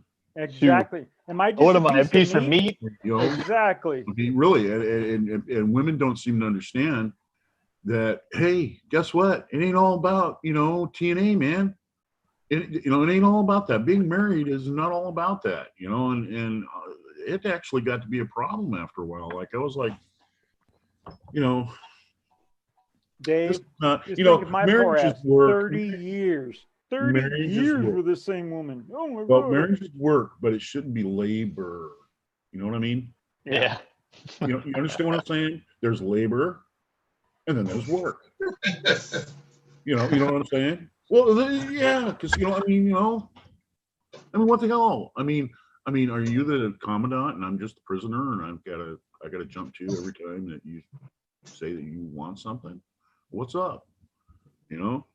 Telling you right now, Tin Man, get it while you can, baby. Get it while you can. Yeah, and you know what? Yeah. Enjoy. I'm not trying to get in there and put ideas in your head or anything like that. Oh no. Oh, I am, because I can tell you what, after the baby comes out, that shit just goes away. Stay away from me. Have you heard the song "Dust in the Wind"? Well, it's like Paul Harrell. Well, it's like what Paul Harrell says. My experiences, my education, my training, my life. Those are things that the only thing I have reference to, and I don't want to put any negativity out there that would affect anybody's relationship, because mine was sour. Yeah, it is what it is. Hey, man, I'll tell you what. Here's the deal, man. If you're married to the wrong person, end it soon. Life is short, and find somebody you can be happy with. And the bottom line is this: if people think that divorce, is going to ruin your life, guess what? Being married to the wrong person for the rest of your life, that ruins your life. That is what ruins your life. Don't listen to people that, hang in there, it'll get better. Oh, you need a little work, a little bit more, or you need to do this, or you need to do. No, it's got to work on its own, because I'm not doing all the work to keep it going. That's just the way it is. Yep. Get out of it. Find somebody else. Find somebody else who's into the same stuff that you are, and try to base your relationship not off physical things, but the inward things, the things that are special to you and what's special to them, and the things that they hold dear and the things that you hold dear, and have a reciprocal relationship, not one where you're giving and giving and giving and giving and giving and giving and giving, and you never get anything back. Amen, or give brother. to you, and all of a sudden it's your turn to give back. No, there isn't any turns here. Does your wife like to go shoot? Who, me? Yeah. Oh yeah. Oh, and that's number one right there. My wife and I figured it out pretty quick. We were very good together, and that's good. See, my wife Yep. never shot a gun in her life until she met me. And I don't think mine had. Yeah, mine really didn't either. But I mean, I didn't shoot that much either, and we just kind of got into it both together. It started off just us going blasting clay pigeons, and then it kind of snowballed from there. And yeah, that's good. Keep the we both relationship kinda going. Like I'm saying, I'm just teasing right now about the pregnancy. Oh no. But I'm just like, wow, man. Something happened that they flipped that switch when they're pregnant. It's like, okay, I just did 14 hours. Now you want me to do what? Okay. Yeah. Well, and it just doesn't even have to be, because they're pregnant. It's because they're in the mood, and you're like, or they've been bored all day or whatever. And, you get home, and it doesn't even have to be about sex. It could be like they want to go out. And you're like, man, I want to go to bed. Mm-hmm. I want to eat. I want to I watch. want to some watch TV, Next Generation Star Trek, man. and I want to go to bed, and I want you there so I can lean over and put my arm around you and grab some booby and go to sleep. You know, Yep. wake up tomorrow and go to work. I need to recharge. Yeah, dude.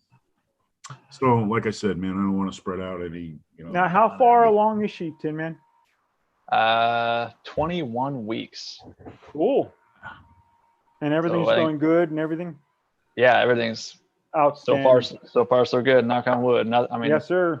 last time we had some complications, early on, and it kind of just snowballed from there. But this time, they're keeping a really close eye on her and doing everything they can to make sure everything goes smoothly. So Now, do you know the sex of the baby already? We do. It's a little girl again. Cool. Mhm. You already got the salmon rifle. Yep. Yes, sir. I'm going to tell you something, Tin Man. You got a daughter. I've got a daughter, and I'm going to tell you what, man. It takes a special type of relationship that you have with your daughter because you're basically the man that she's going to look up to. She's the man that she's going to know all of her life. And the thing is with little girls, okay, in their little parameters of their mind, okay, when you talk to them about God, for instance, they see you. That's what they see God as. They see you. So, you really have to be on the, you really have to take that in consideration when you're dealing with, little girls, because when they see you, when they see you being their father, their relationship there to God is you. That's what they look at. So, it's a very special relationship that you have with your daughter, and it's very, you have to support them, and you have to teach them how to love. You have to teach them about what love is, and stuff. And, you kind of have to be in their corner too, because support them to have worth, have self-worth that, that's a biggie, man. And that was one of the biggest problems I think that was with my ex-wife. My ex-wife, her dad treated her like garbage. He had a boy after that. He just dumped all his love into his boy and just forgot all about her. Yeah. And, she just had a real poor self-image and everything. I'm going to tell you what, dude, man, just work on that, because you know what? You do. Guess what? When you did your job is when she is married, but she's not married to a guy that she has to rely on for everything she's got. Just some ignorant beer drinking son of a bitch who keeps her barefoot and pregnant all day. You know what I mean? Yeah. And you did your job when she says, you know what? I'm in this relationship because I wanted to be, not because I have to be. I can walk out, I have a job, I can do what I need to do, and that sort of thing. Be your own person, dude. That's when you've done your job with your daughter. Yep. I don't mean to preach at you, dude. It's just no. an experience, man. It's funny you say that, because my wife and I have had that conversation. It's like, I want our daughter to be the same as I was. Nobody handed me shit. Nobody gave me anything. I want our daughter to have that too. My daughter bought her first car. She paid for her own insurance. Yep. She worked, and you know what? Within 6 months, I mean, she can walk in anywhere and be the assistant manager. I mean, she's really awesome. a good worker. She's a really smart gal. And like I said, man, you got to teach them that self-worth and that self-respect. I agree 100%. Yep. You bet, man. Anyway, that's enough about that. Yeah. It isn't all about me. We're not having this whole thing about me and my advice about raising children. Nope. It's much appreciated, actually. I've shared the same view. Absolutely. I was always told, since I only had boys, that girls are a lot harder to raise than boys. I've heard the opposite. I've heard boys are dicks and girls are a little bit easier when they're younger. That's when they get older is when it gets harder. Yeah, when they get about 12 years old, they start going bananas because they start turning into women, and then they start having their, they start going through the maturity phases and stuff, and a lot of hormones and stuff, and they don't understand what's going on, and they want all the boys to like them, and they think they're ugly and blah blah blah and all kinds of other shit, dude. It can really get complicated. It really can. But that's when your job as a father comes in, so you can take her by the hand and you can show her that love, and you can show her what love is. That is that I don't love you because of the way you look. I don't love you for what you give to me. I don't love you for anything. I love you for you.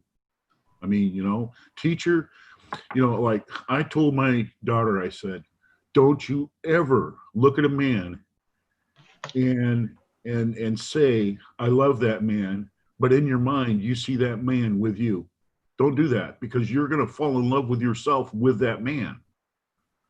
You got to love yourself before you love anyone, and that's not true love. If you've got to have that person in your life in order to love, there's something wrong. Yeah.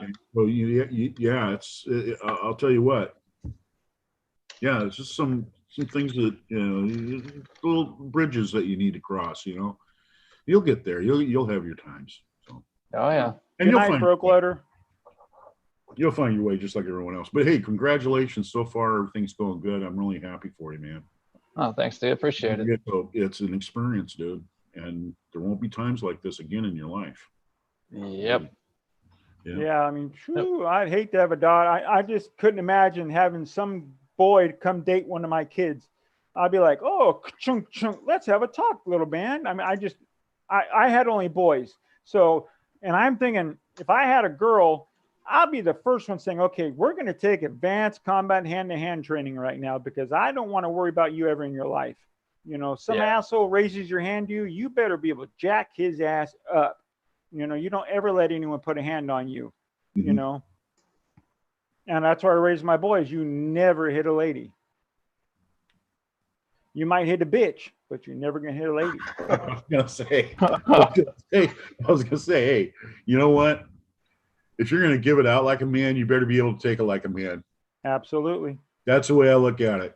I'm going to stop treating you like a woman. If you want to be a man, fine. I mean, that's a personal choice. What's up, little man? You up there with daddy? Can't hide. Oh, ice cream sandwich. That's not cool, man.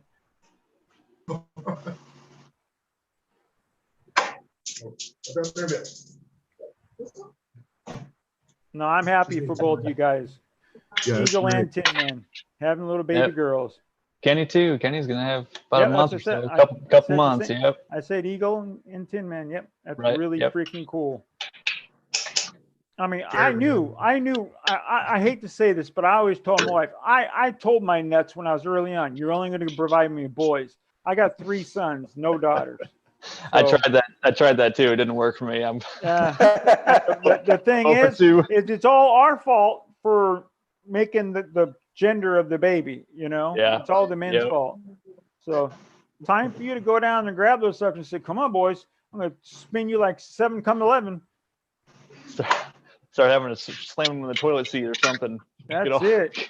That works. So, your friend just kick you straight in the balls as hard as you can. You already have kids, Tin Man? I do not. No, this will be our first. Oh wow. So you planning on having more? Probably. Yeah. Well, there you go. There you go. Yeah. I mean, we'll see how the first one goes before I make that call, I guess. The only suggestion I can say is my boys were 7 years apart, roughly. I wish I had them closer together so they could have had more of a friendship growing up, not older brother to younger brother. No one just beating the crap out of each other all the time. Exactly. Yeah, Tin Man, you need to have like 12 kids. Like, oh yeah, you can be like Bacon, Partridge Family bus, going to McDonald's. Hey, you know what? Need 26 kids meals. That wouldn't be a bad thing though, because I mean, I grew up in a big family. I had 3 older sisters, and we always had somebody to talk to. We were never bored. I mean, if you got sick of one person, you get sick of one person, you go hang out with the other one. Mm-hmm. Nothing wrong with it. So I grew up with brothers and 1 sister. Yeah. I was the baby of the family, so my sister thought it was gonna be cool to play with me, and I bit her in her tit as hard as she could. She had me in a wrestling hold, and last time she had played with me, I was a young man. I was trapped, and the big uns were swinging. Grab a hold of that sucker and let go of me, damn it. last time she ever did that. Oh man.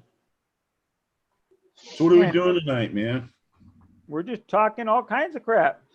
Yeah, just BS and talking a little bit about getting the 1911 figured out. Yeah, Dave's the And one I- right there to talk to you about 1911 grip also. Yep.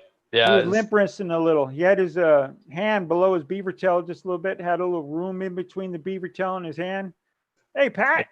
I didn't understand that when I grip this, I need to be Mhm. pushing this 3 fingers down and my thumb up and to get, as high as I can on this thing. Yeah, then don't roll. press with your thumb. What's that? Don't press with your thumb. Just Yeah. when you hold the pistol out like this, I hold my thumb out. Okay. Yeah. And then I squeeze with these 2 fingers, and then Mhm. just wrap my pinky in there, and then I just only squeeze with the forward end of my fingers. I never push with the tips of my fingers against the frame. I just pull it straight right back into the crotch of your hand, and then you have a hold of the gun. You don't Yeah. really need your thumb. And Yep. Yeah, see, I like riding my thumb on my slide release. I like having my thumb right there. But like I told Cool. Tin Man, I drop my slide sometimes on an ippy chamber doing that, people say when you're holding the pistol out, okay, and you got your thumb out there, right? Okay, Oh. people say, We hey, lost Tim. how can you shoot at 50 yards? I can't even see 50 yards. And I tell them I can't either. The bottom line is I see a blur out there and I'm focusing on my front sight. Now, if I don't have my front sight totally in focus, what I do is I look at the tip of my thumbnail. I look at that, and then I look back at my front sight, and that will bring my focus back into my front sight. Kind of reset your eyes. Yeah. Right, exactly. Just look at your thumbnail as it's hanging out there, and then start your commitment to your trigger, squeeze, and down she goes. Yeah. Mm-hmm. But yeah, Rolling. I'll tell you what. Rolling. I got this Springfield RO, right? And when I grip the pistol, I grip it just like that. I don't put any pressure with my thumb. I hold my thumb out like that, and I'm only gripping on with those two fingers there. I wrap my pinky in. I hold and hold and squeeze. I'll tell you what, this pistol for Springfield gun, that has a nice trigger. Oh yeah. I mean, that thing breaks like a piece of glass. They did a really good job at Springfield on that. I was Oh, you really didn't do the impressed with trigger on it? RO. Nope, that's factory. That's right from the factory. It's 4.5 pounds. That RO, man, for a $650 gun, man, I'm blown away. I mean, it's a great gun. I'd recommend it to anybody out there. Yeah, that RO. In fact, what's his name? Harry. Harry bought an RO. He asked me. He says, "What would you buy in a way of a 1911?" I said, "Well, how much money do you want to spend? I mean, it's like chainsaws. How fast do you want to go? Like race cars. How fast do you want to go? I mean, And he says, "Well, I'm looking at my budget. And I said, "Well, just go buy an RO. Just buy that." And he bought it, and he was happy with it right off the bat. He did some trigger work to it, but because he can't help it. He's a tinkerer. Yeah, he's a tinkerer, and he's got to take it apart and see what makes it tick and see if he can improve it. But he actually shoots with. He went and got a new 3-leaf spring for the rear, and he actually tuned his to like 2.5 pounds. Oh wow. That's way too light for a 45 for me. Yeah. Actually, for a lot of people, but that's the way he likes to shoot. So I'm not going to tell him it's his gun. There you go. 2.5 pounds, a little bit too light for a 45 for me. And I'm listening to the side chat. Everyone's like, "Oh, girls are easier." I had all nieces, and I saw what they did to my sister. Boys are way easier. Trust me. Girls might be daddy's girls the first 5-10 years, but after that, they turn into hellion. By the way, I don't have a second device, so I can't read the side chat. All I can see is you guys. I got you. Yeah. I normally don't either but I got my phone now, but it's about to die too. With this, I just have a Chrome window open, and I bounce back and forth between Zoom and the side chat. Oh, do you? Let me see if I can do this. Yeah, I just find the chat on YouTube on Chrome, and then let Zoom run in the back. And sometimes I'm not even looking at Zoom. Yeah, I got to turn the mic off though on YouTube. So, Mr. Pat, how are you doing, buddy? I'm doing good. Mr. Blue Fingers? Yeah, I almost got them all. There's a little left. What happened with the blue? I didn't understand this. I just heard Blue Fingers when I finally came in.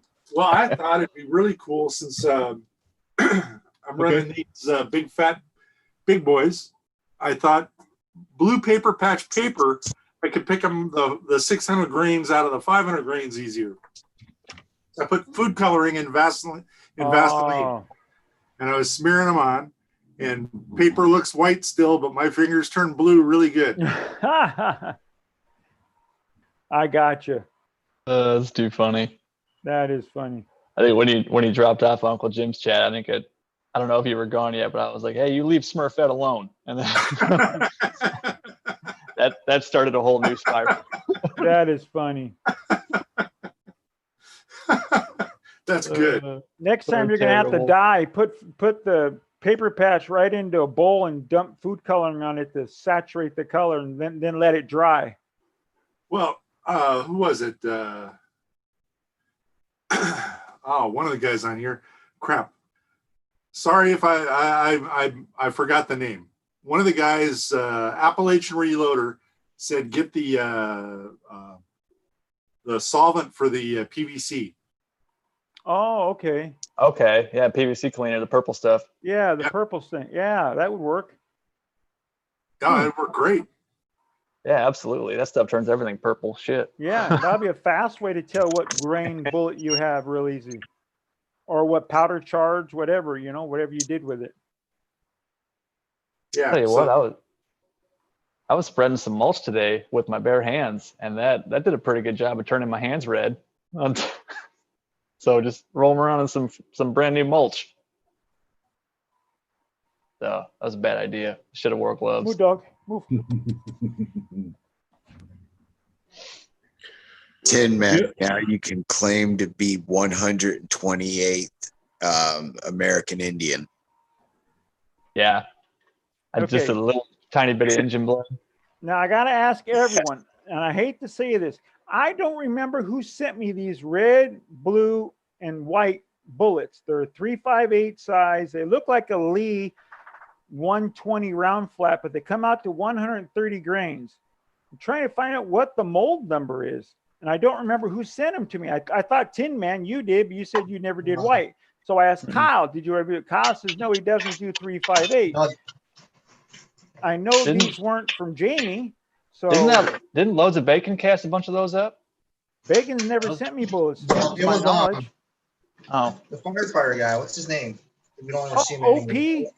OP. OP. Oh, Shane? okay. That makes Shane. That makes sense then, because I couldn't remember who sent them to me, and I was sitting. I'm giving Jim all this crap saying you never shot my bullets, and I'm thinking, here I got bullets from you, Tin Man, Eagle, everyone. I'm like, I got to start shooting their bullets and Andy's bullets. So, and I'm thinking, who in the hell made these bullets? I don't remember who I can say sent them to me, because they look like the 120 grain round flat from Lee, 3.58, 120 round flat, but they come out to 130 grains, every single one of them. So I'm trying to find out what the actual mold number is. I'll have to get a hold of Shane. I wrote to Shane, but I never got an answer back, but I figured he's busy as hell with all this COVID-19 crap going on. That's what I'm thinking, man. I haven't heard from him forever. I haven't either. I hope he's doing okay, Yeah. I no longer have his phone number. My phone, when I updated my phone, I lost a lot of people's numbers. So Shane who? His YouTube was OP25TTF. He's the one who made us like, you see the wood plaque? Oh, you can't see it. Let's take a look. Right there, there's a wood plaque he made for me. It says the Sedgwick Rangers and everything. Yeah, cool. We all got in, and Kenny mainly did it. We got him the wood engraving machine to do other plaques.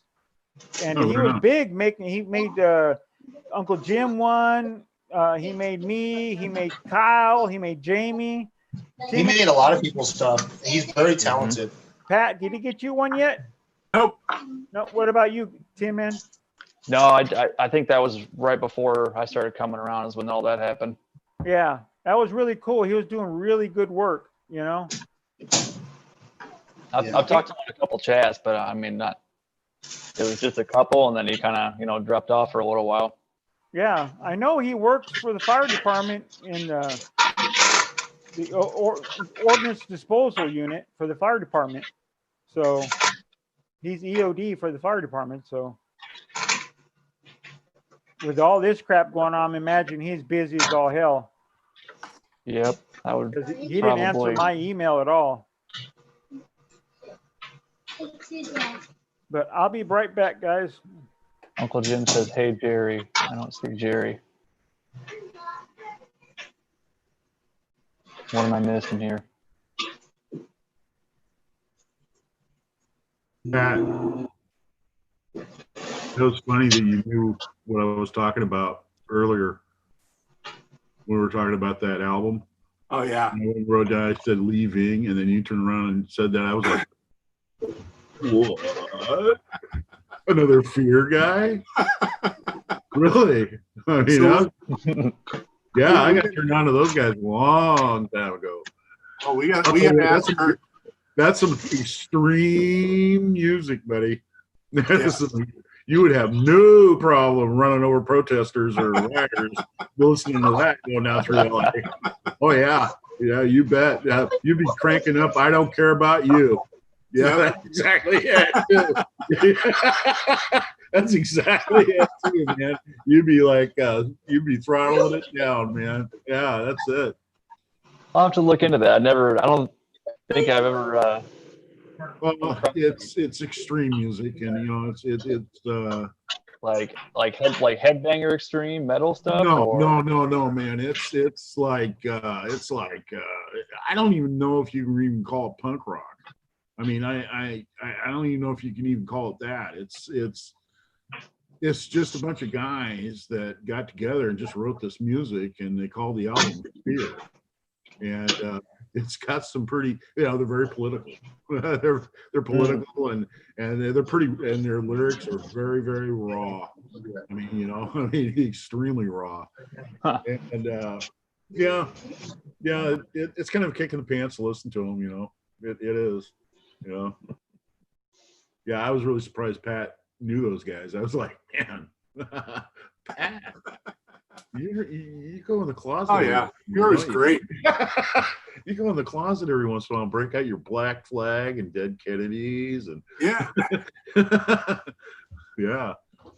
you bet, man. I'll tell you what, the Dead Kennedys, those guys, man, that Jello Afro guy, he hits a lot of this stuff on the nail on the head. Just he hits it. Some of the lyrics in his songs and stuff just goes right along with exactly what's going on. Yeah. So music bands and things like that can get really deep. Oh, I agree, but you can't explain the 1978 rage. Yeah. Mm-hmm. Exactly.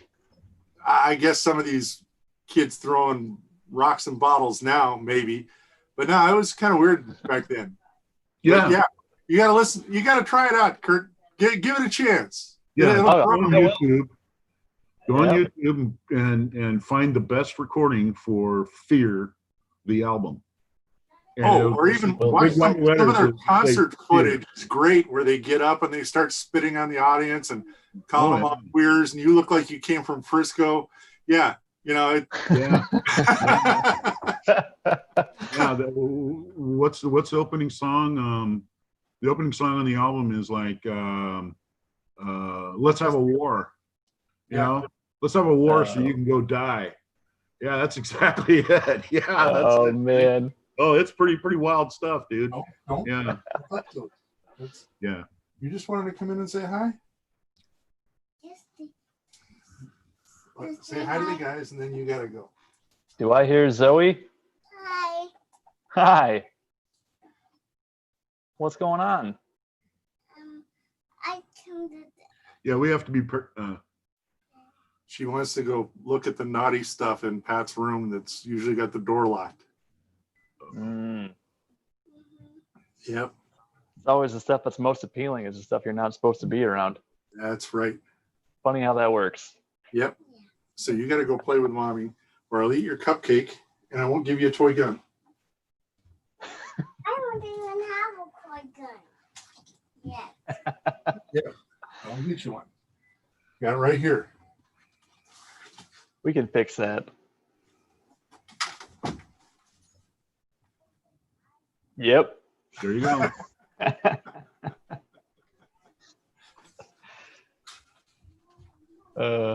Yeah, so that's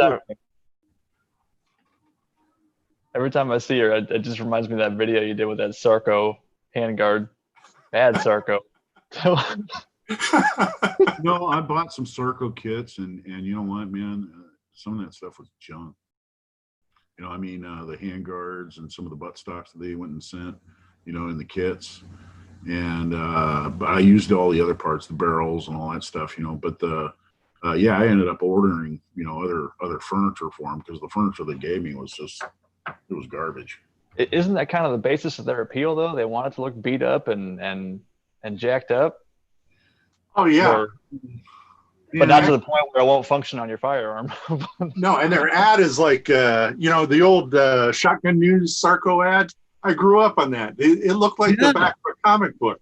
Yeah, it does. Yeah, I remember that, man. You go to Shotgun News, that's what I would order from. And I think they were like, they were $165 for the A1, and then for the A2s, they were like $189. You know, and they came with everything except for a strip lower receiver.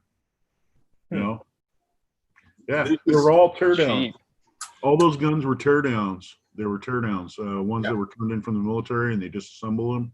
And then they took the M16 receivers and put them through Captain Crunch, man. You know, but all the rest of the parts got sold as scrap, and then Sarko would buy them, and then they just sell them. People could build them up into rifles. Yeah, but I remember back in the day, you couldn't give away an A1. You couldn't give it away. People just didn't want it, you know. I mean, they all wanted the round handguard A2, adjustable sights, and all the stuff, you know, all the fancy stuff, and you couldn't give away those A1s forever. And now they're retro, and now they want like $1,200 for them. It's like, man, yeah, 1 in 12 twist, you know, triangular handguards, you know, A1 length buttstock with the little, you know, spin it with a bullet, you know, rear aperture, set your, you know, set your elevation on your front sight, and that's it. I'll tell you one thing though, for the arena that rifle was designed for, out to 300 yards, it was perfect. It was, you know, it was lightweight. It was a lot of things. But as far as, you know, a combat rifle, it sucked because it wasn't as tough. But for what it was designed for, I thought it was, you know, well thought out. I mean, you know, lightweight, you can carry a lot of ammunition. You know, it was accurate. You know, it was easy to shoot. You know, that rifle was actually designed as a very tough rifle. The War Department back in '59 basically wanted to push Springfield Armory back when Springfield was actually Springfield, not just a company bought out in '72 by a private company owner. He bought the name. But basically, the War Department tried to blackball that rifle from its get-go. Eugene Stoner wanted chrome line chambers and bores in the rifle. And basically, they ordered specifically steel chambers and barrels, knowing damn well that they were going to Vietnam and they were going to be in a high humid environment. And also that Eugene Stoner requested stick powder to be used because it was not affected by temperature as much as ball powder. And I can't remember the actual general's name that, I believe it was Westmoreland, ordered ball powder to be used in the 5.56 cartridge, which under hot conditions like Vietnam, where it could be 100 degrees in the shade, it caused the cyclic rate of the rifle to go faster than 1,200 rounds per minute, which caused it to have case head separations, because basically the extractor was pulling the head of the case apart, trying to extract it, while the pressure in the barrel was still high enough to prevent it. Yeah. It's ripping them things off. Yep. Yeah. And a lot of Marines were found dead next to their M16 rifles with a bayonet out, trying to dig that broke cartridge casing out of their chamber. And basically, Eugene went back to the War Department and asked them to please chrome line the chamber and bore. That's the way the rifle was intended to be designed. And as soon as they did that, 90% of the problems went away, and then another like 5 to 7% went away as soon as they started using stick powder. By the end of the Vietnam War, I've got an M16A1, not a real rifle, but one of the clones, but it's got real 1970s furniture on it that was actually used in Vietnam, and it's, you know, got battle scars on it and everything. But I got that furniture back in the late 70s, early 80s for $4. And now if you try to find a full set like I have, it's over 160. Wow. Mr. Michael Signs. You know, Nuts. I love my A1. I really do, because it's so damn light. I mean, it really is light, and it goes twang, twang, twang. Right, Willie? Oh man, I missed that. I missed the clang. But one thing, I was listening to you guys chat when I was in the little boys' room. Another reason when the M16A1 first came out to Vietnam, it was a no reason to clean. No cleaning kit was ever issued to Marines or Army at first. Then they started having all those case head separations and finding out that, boy, we better clean this gun or it's not going to work. A lot of Marines died because of that. A lot of Marines. Yeah. A lot of guys, the first time they ever handle a rifle or a weapon when they go into the military. And, you know, a lot of the guys that were in the military from the South and hunt and used to shoot, they actually wrote letters home. My dad told me about this, to their family members, and had them send them cleaning kits for their rifles so that they could actually clean them, because when they told them they didn't have to clean them, they just, you know, they had owned guns before, but a lot of people hadn't.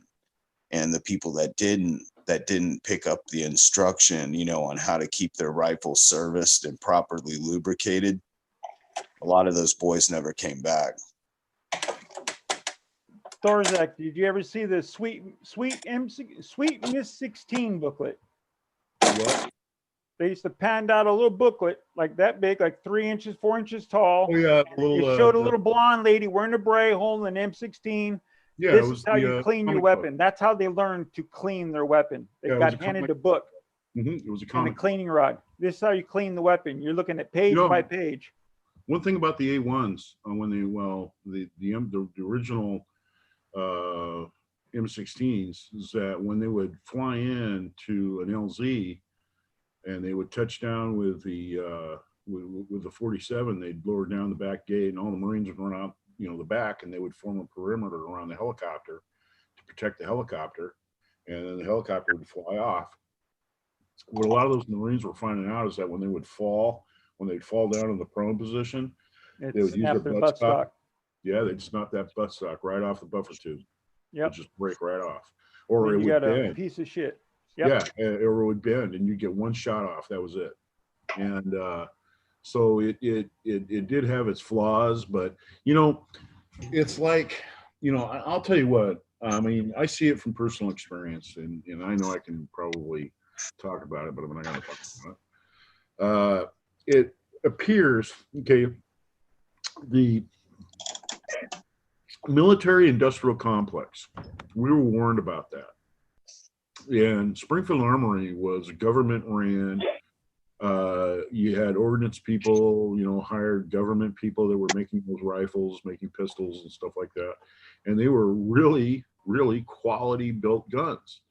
And because of political reasons, they wanted to privatize that sector of the government of making firearms.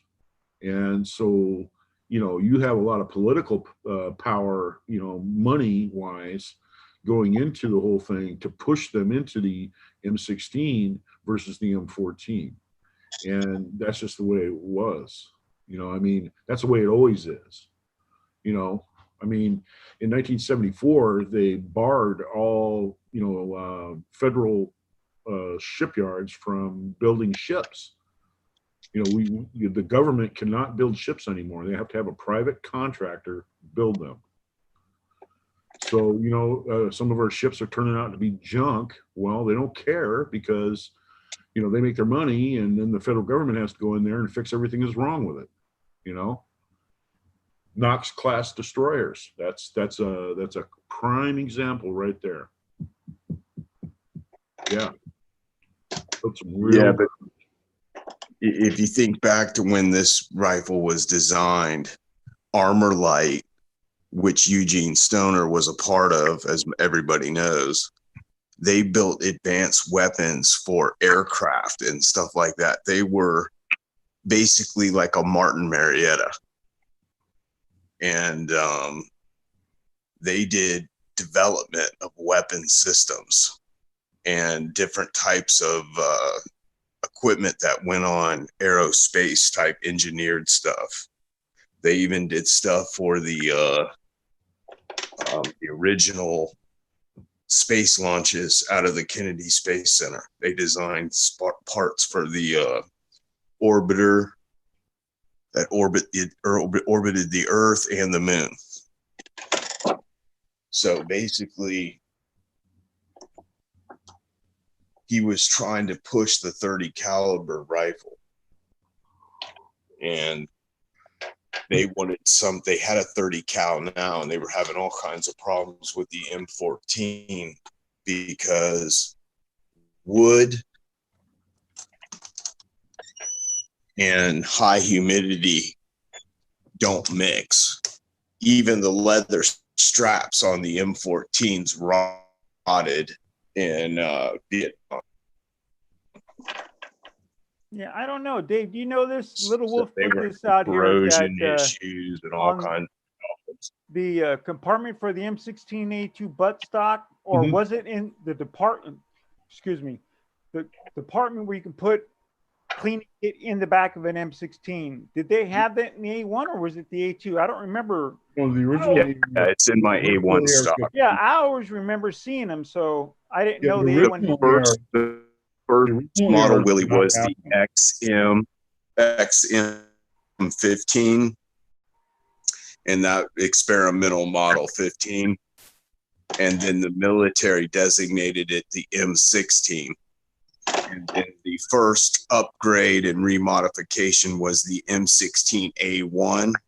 Yeah. And then sometime in the late 70s, early 80s, the A2 came out. Mm-hmm. And then it was sometime in the 90s, the M4 came out. Yeah, to answer your question, Willie, those original AR-15s, the first ones that went to Vietnam, they did not have compartments in the buttstock. They had a rubber pad on the end, and that was it. And Yeah, when Little Wolf was right then. Yeah. Yeah, I always remember seeing them. I was just trying to think about it. Now, I carried the XM177E2 for a while, the short little M4, the first M4, basically.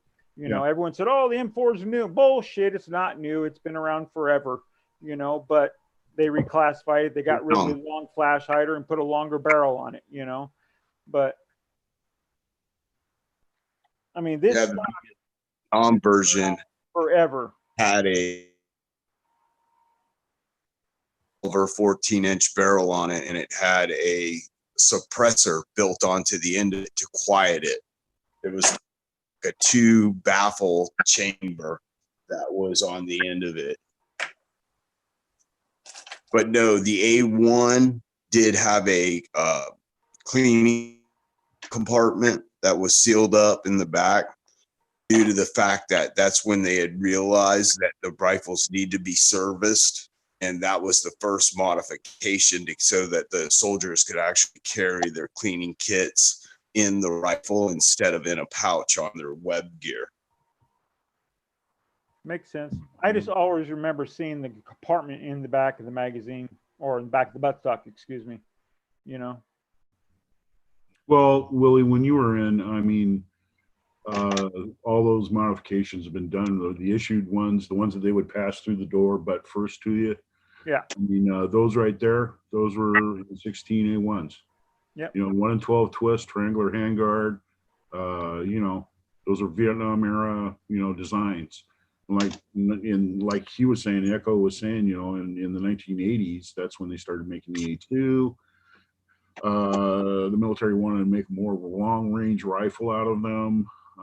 But you know, the original concept for the AR-15 for a 300-yard combat rifle was actually pretty good.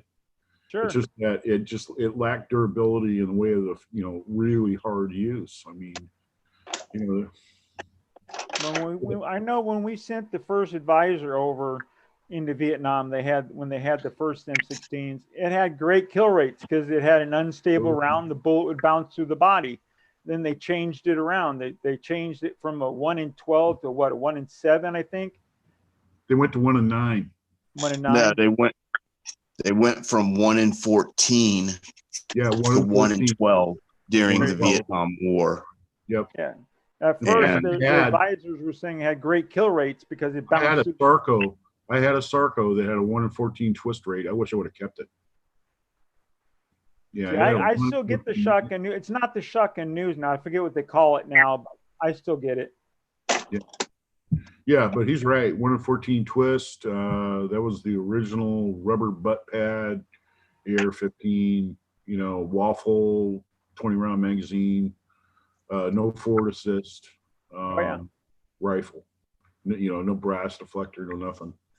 Oh, I remember because they made me learn to shoot right-handed because I was getting a chest full of brass. So right eye dominant, so I became an instant right-hand shooter. Yeah.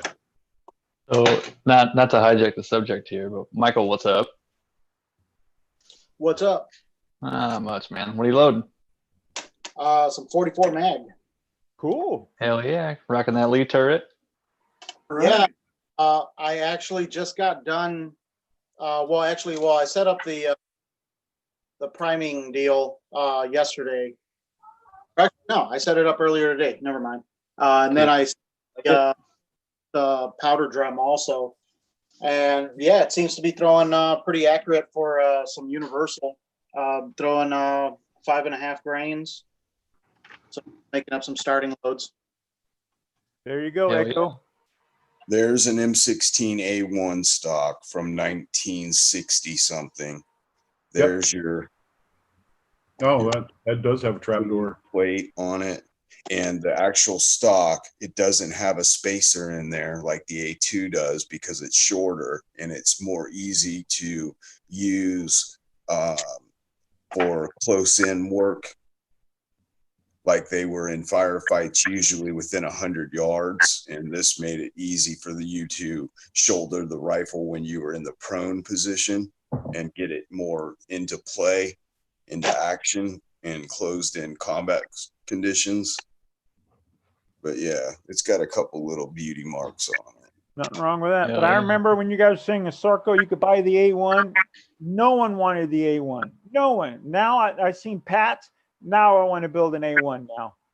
I want the triangular handguard again. I want all that crap again. Pat, you did that to me, you bastard. Original triangle. Yep. When I heard that boing. You know, I've got ARs, and you know, you think of an AR as a 7.5 pound gun, and when it's 6.5 pounds, that's a big difference. I was blown away. I love the thing now. No. Hey, Kenny, how many bullets your boy cast for you? I got 102. Yeah, I saw him back Yeah. when I was old. Yeah, with a single cavity mold. There you go. That's He awesome. cast it. There you go, Dave. Check you out. Yep. Yeah, there I you got go. one. I've got the original A1 length buttstock on my match rifle. That's my Rock River PWA lower match rifle.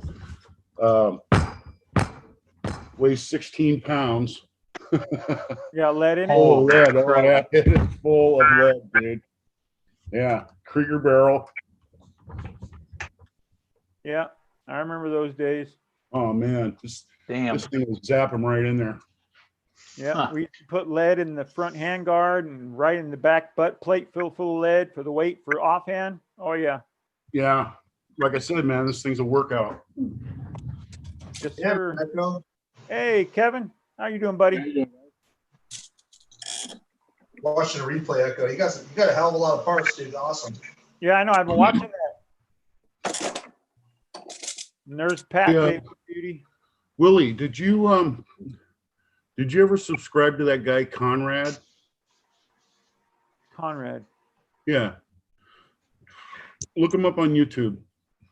That's just under Conrad. That's it. Yeah, Conrad. Okay. C-O-N-R-A-D. Okay. Conrad. And he's a national match shooter. And he just came out with a video on shooting coats. And, you know, he's kind of reflecting back on, you know, his experience about when he got into high power and how he got started with this, you know, he got with a DCM gun. I mean, I got started with a DCM gun and everything he said was true. I mean, my DCM gun cost me $165, my M1. And my first rifle was a Harrington Richardson. It had a beach stock. Yeah, it's amazing. His rifle that he showed on that had a beach stock, and mine looked exactly like that. It had a walnut handguard on the top, just like his did. So it was a milled rifle. There you go, Pat. I remember shooting that rifle with Jim's. Twang. Twang, twang, twang. Brought back so many memories when I shot that damn thing. What's Makes that? me want to build one. His A1 he built. He Oh, bought the setup. Yeah. Yeah, those are great little guns. 6 pounds. Just whip it right up there. Boom. Kevin, how are you? Good. How are you, man? Oh, awesome. Yeah. I love when the chat's on Zoom. I gotta tell you, it's so much better for me. Oh, absolutely. StreamYard. Oh, it's horrible. Is it James Yes, sir. Comrade? No, it's Conrad. Conrad, yeah. I'm looking for him. K-O-N-R-A-D. Not comrade. No No, comrade. no, I said Conrad, No, not Comrade. No, not It's Comrade. No. Conrad. Hey, comrade. Yeah, I'm looking for him. Comrades are out and about in downtown Chicago right now. Yeah. Oh, I bet. Like this. Better stay in the house and stay safe. Crazy stuff. I'll keep Pat. looking for him, Dave. There's a lot of Conrads on here. Hitting Steel CA had a question for Pat. Have you had a chance to hit the range? If so, how was it? Was it packed? Okay, yeah, I went last Sunday for about an hour and a half toward the end there. And no, it wasn't packed at all on Sunday at 3 o'clock. The range weenies were exceptional dicks this time.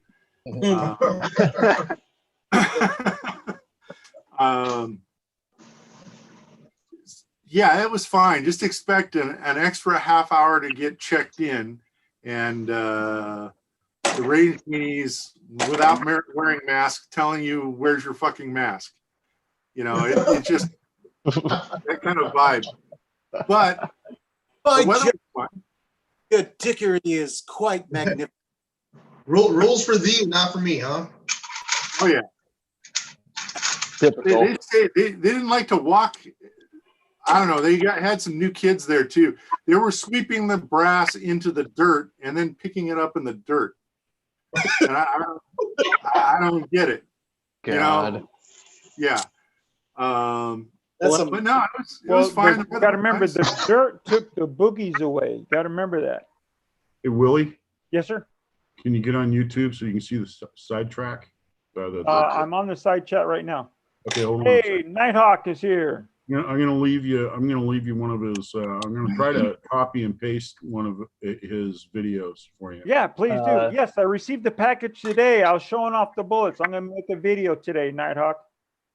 Hang on, Thorzak. Let me make you a moderator first. That way you can post a link. Hey, does anybody here wear a size 38 waist?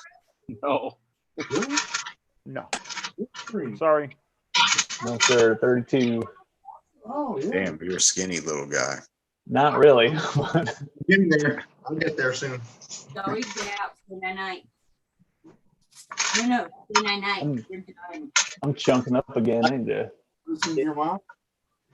Let's see. There you are, Thorzak. Come out now. Let's go.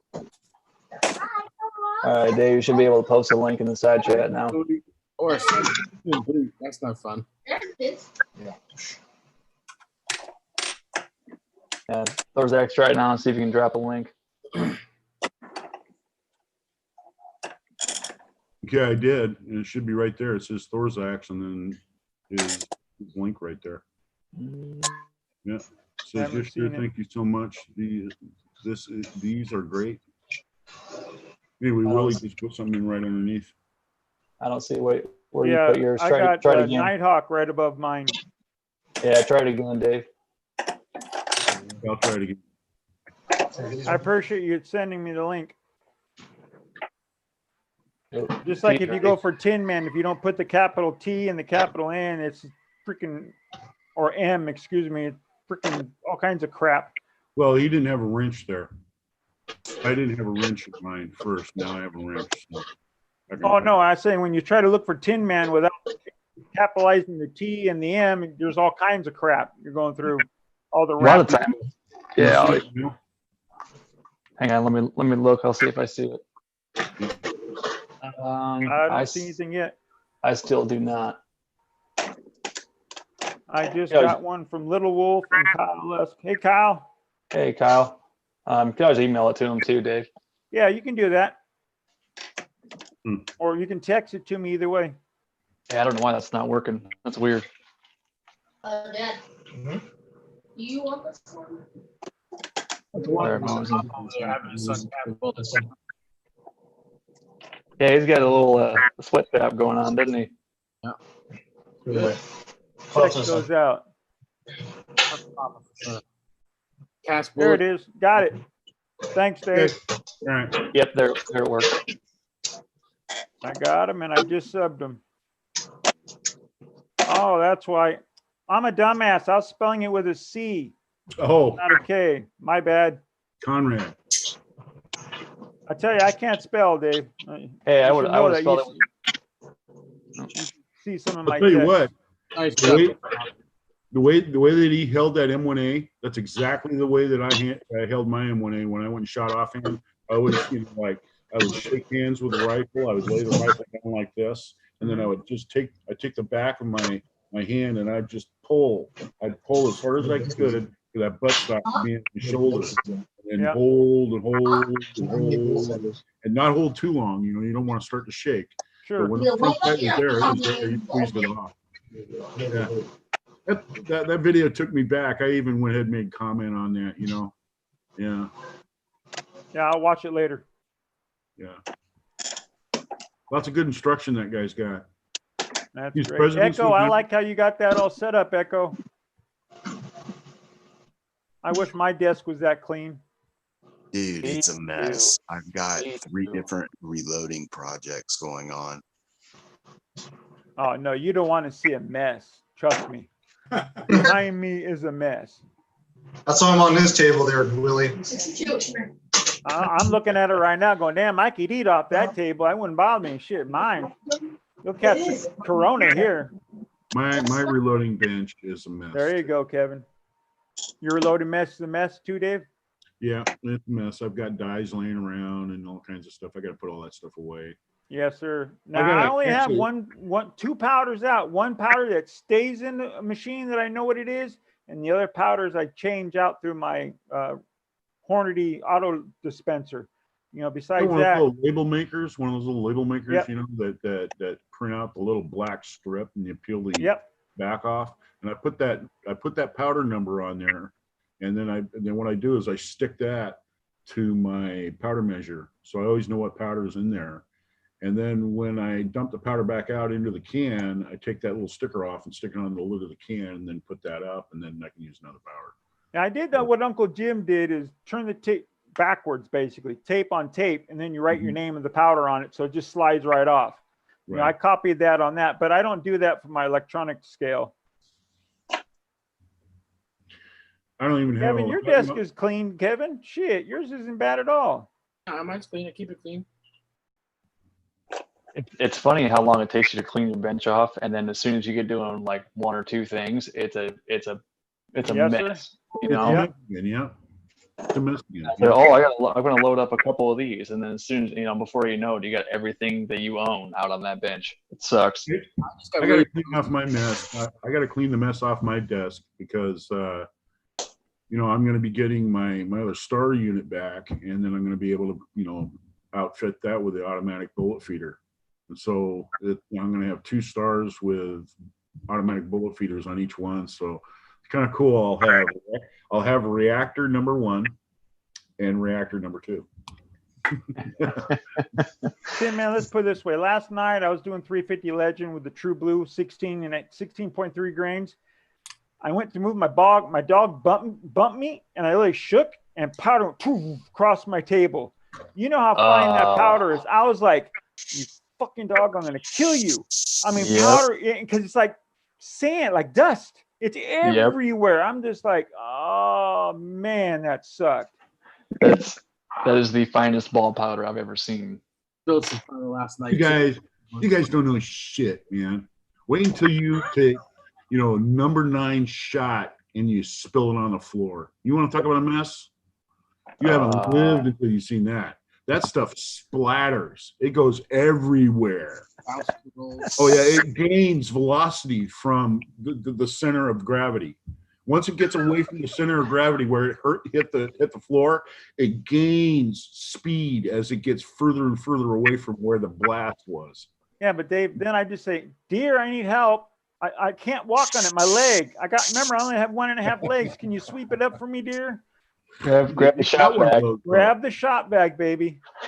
That's even a pain in the ass, man. I'll tell you what, I've done that too. Take the shot bag, try to vacuum it up, and then the little cord, the little accordion part of the shop vac, that the little shot balls get in those, and they start spinning like this, trying to get in there. And so then next thing you know, you're lifting up the hose and shaking it back down into the back. And, that's terrible, man. That's your hose weighs 4 pounds.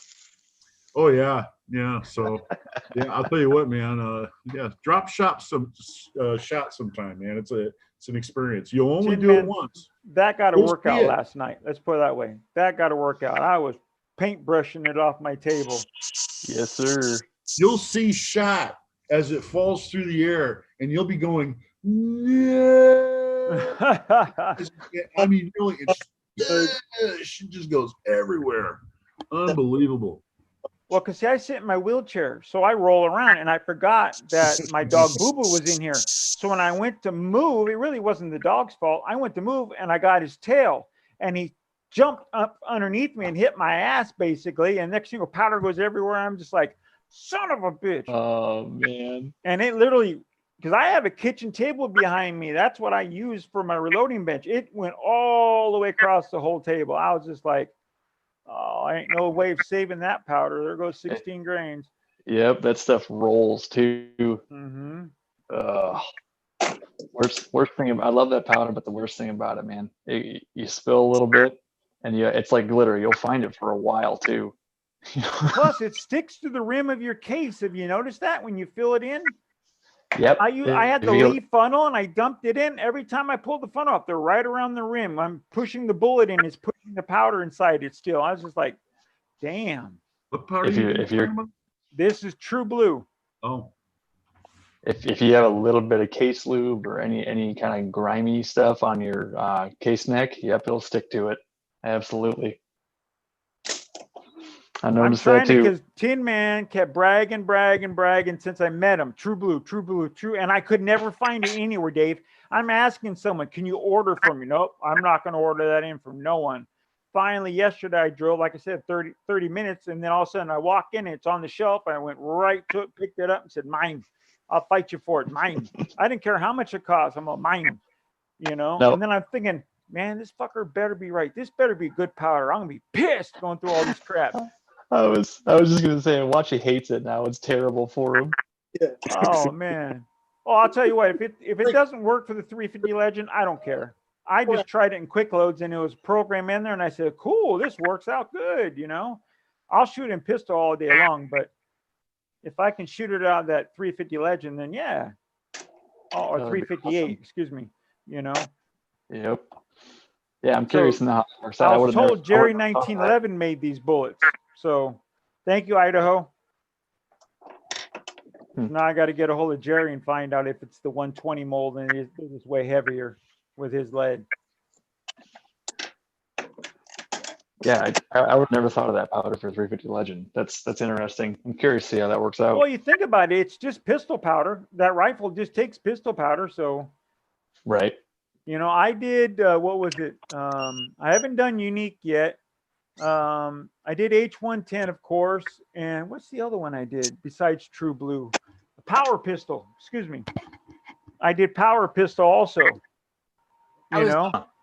Has anyone tried H110, or is that too quick of a powder for? Oh it? no, H110 all day long. Oh yeah. Yep, I think Kenny used that in his, Yeah. didn't he? Yeah.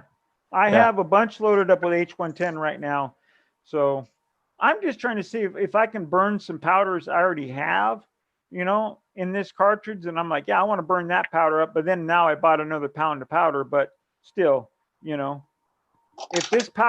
I can get this powder to work right and shoot good, then that's all I'm going to shoot it in, Mm-hmm. The problem is I don't have the bullet mold anymore that I think the gun's going to really like. That mold broke. So I know it's going to shoot good, and I'm going to have to spend another $100 on a mold probably. eBay. That's where I got it the first time for $80. Damn. And it took my boy like 30 seconds to break it. And that'd be a fight right there. Oh, believe me.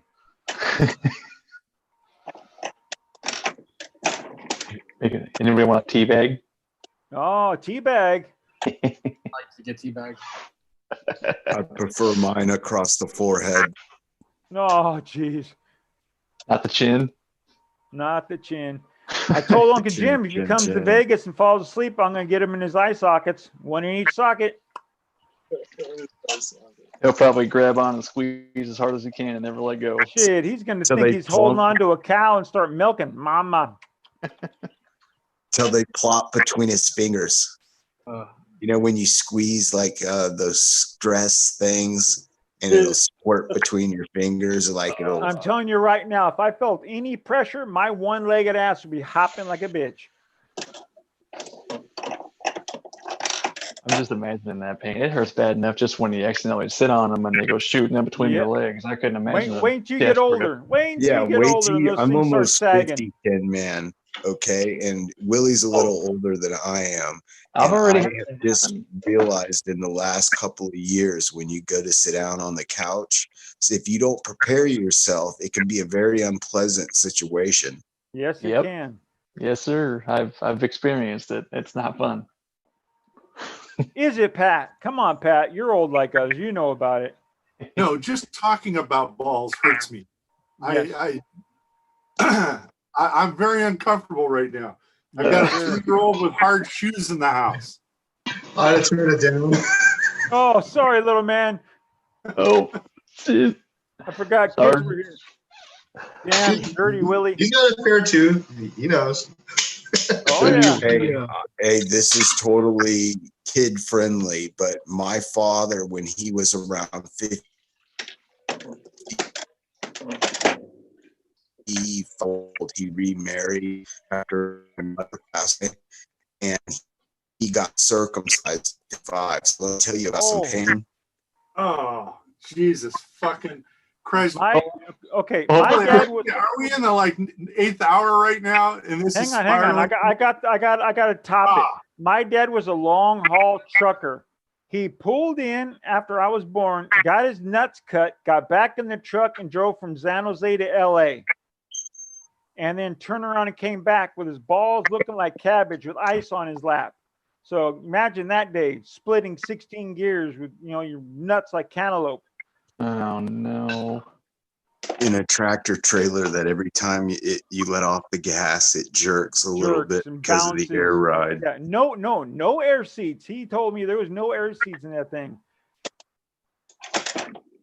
Yikes. That was I bowed to my old man when he told me that. I'm like, That's when you take a salad bowl and lay it in your lap and then lay your junk in it and pour a bag of ice from every truck stop that you stop at right on top. I couldn't believe when my mom told me he did that. I looked at him and said, "Are you serious?" He goes, "Yeah, I had to work, but I didn't want any more kids." I'm thinking, "Love you, Dad." Old rotten bastard. I had to sit on a chair that had slats in it, like a resin chair, and had slats in it.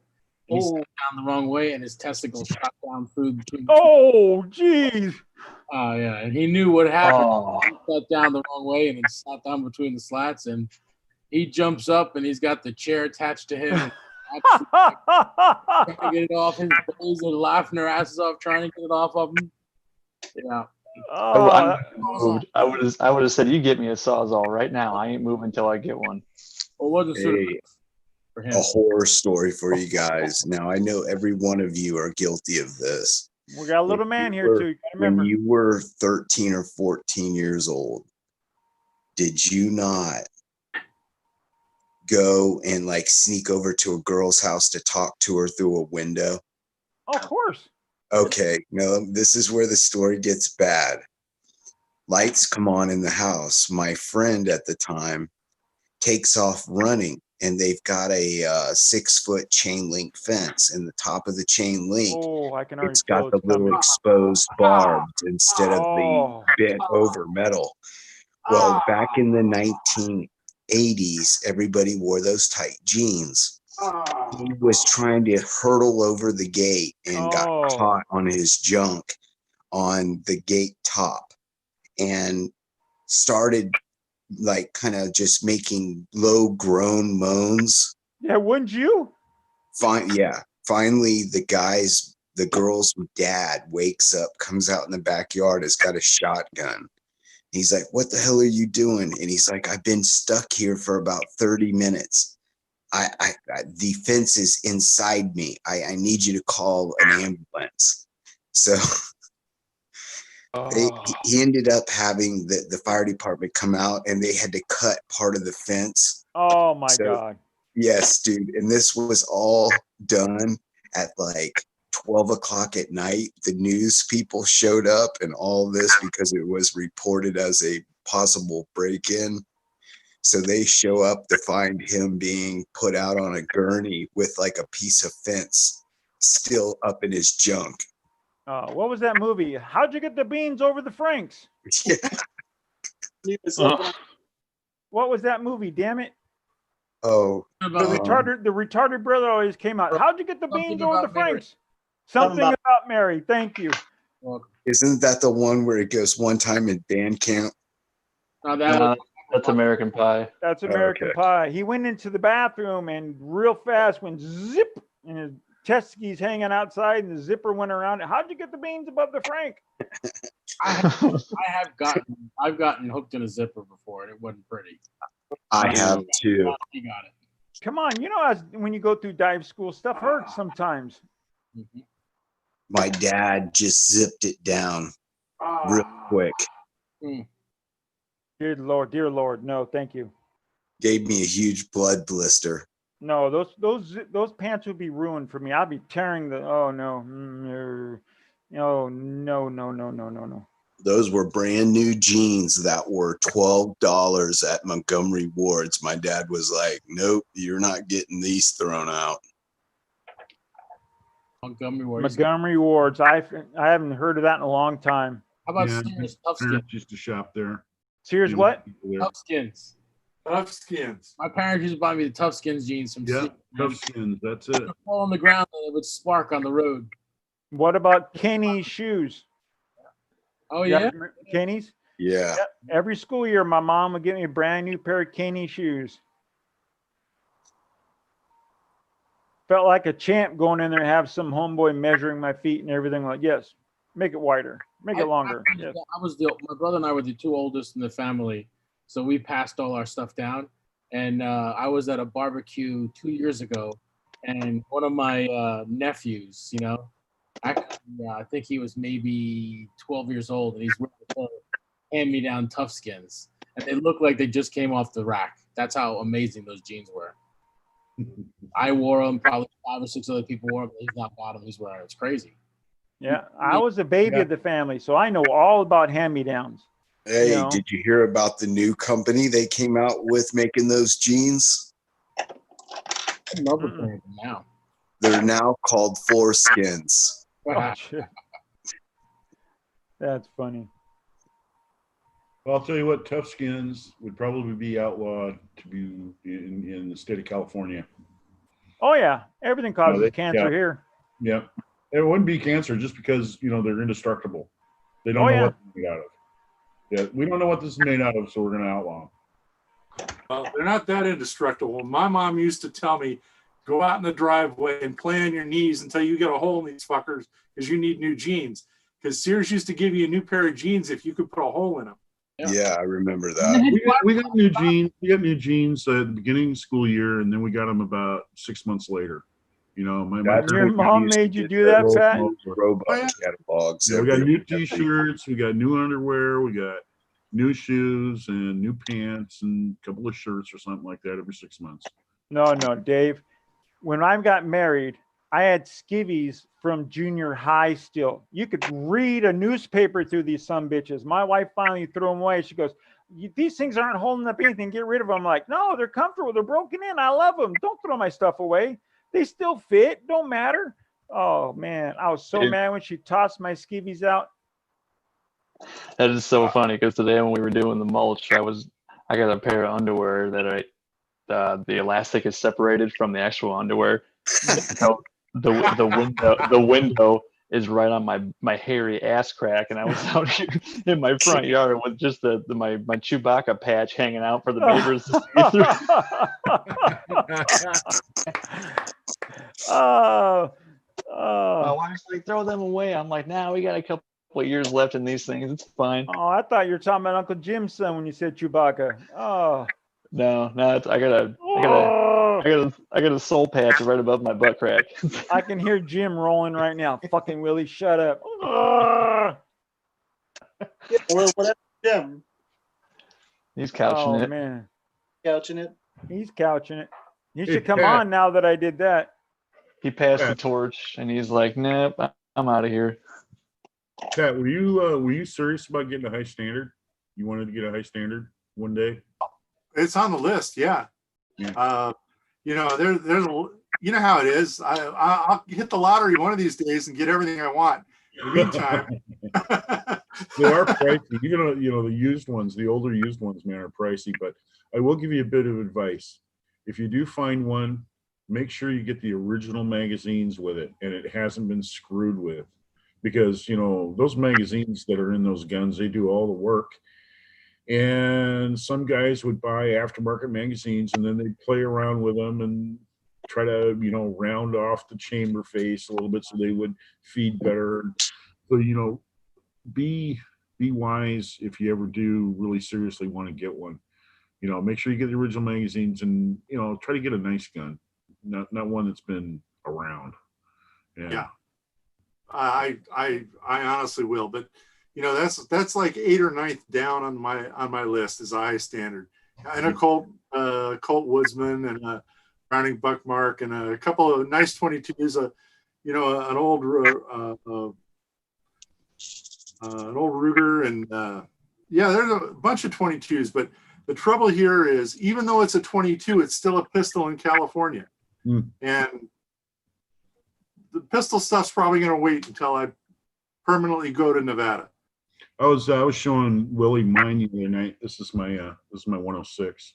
Yeah, it's Ooh. beautiful. I like that a lot. That's awesome.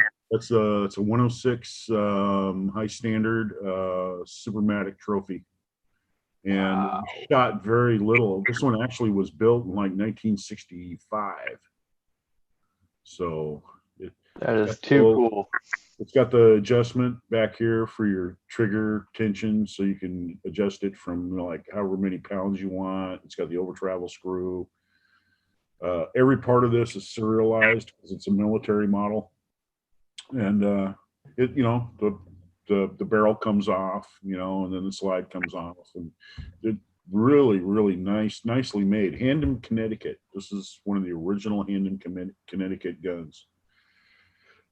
They did make one with a 7-inch barrel that's fluted, but a lot of guys that shot match didn't like those because there was too much barrel time, and the front sight would move off a little bit as the gun moved under recoil. So the 5-inch guns were the ones to have because they just shot tighter. Long barrel really doesn't do you any good. It's you know, where that front sight was when it went bang, and the barrel time. That's it. That's it. And another thing too, what they did on these on the very end, when crowned those, they had a special tool that they used that had a grinding flat to it. So that I was showing Willie this the other night. They didn't use a ball type finisher for the crown.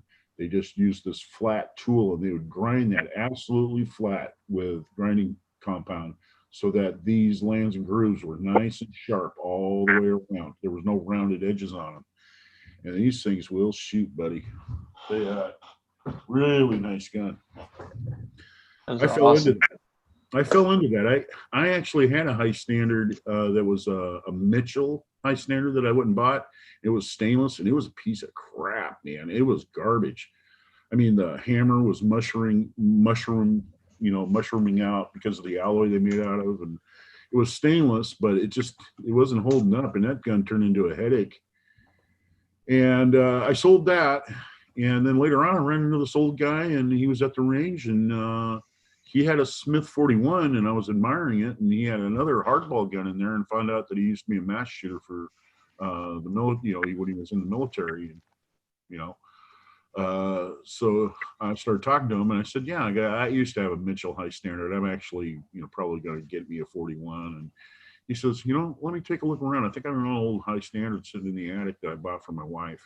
Let me look around, and I'll give me your phone number. I never expected to hear from him again. And like 2 days later, he called me back up, and, you know, he says, yeah, I got it. Do you want it? I said, well, let me look at it. And we met out in the range and had the original box, all the original magazines, everything. And I asked him, Wow. what do you want for it? And he goes, I'll tell you what, if you're going to buy it to sell it again, it's $750. If you're going to buy it to shoot it, it's $300. I said, I'll pay the $300. Yeah, he made me a killer deal on that. You know, you run into match shooters, and match shooters don't want to make any money off their guns. That's one thing that I found out about, you know, the match shooting community.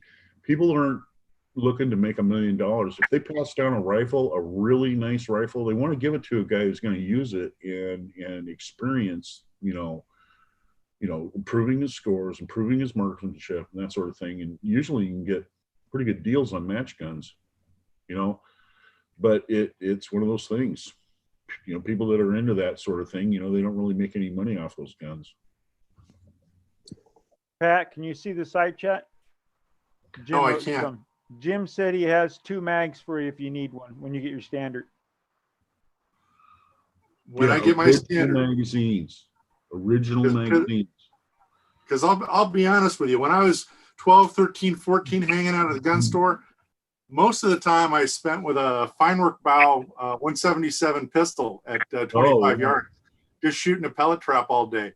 And I'll be getting one of those before I get a high standard, because you can shoot that indoors all day. Pat, I have one. I have a fine bow in 177. I use it for shooting crows and blue jays.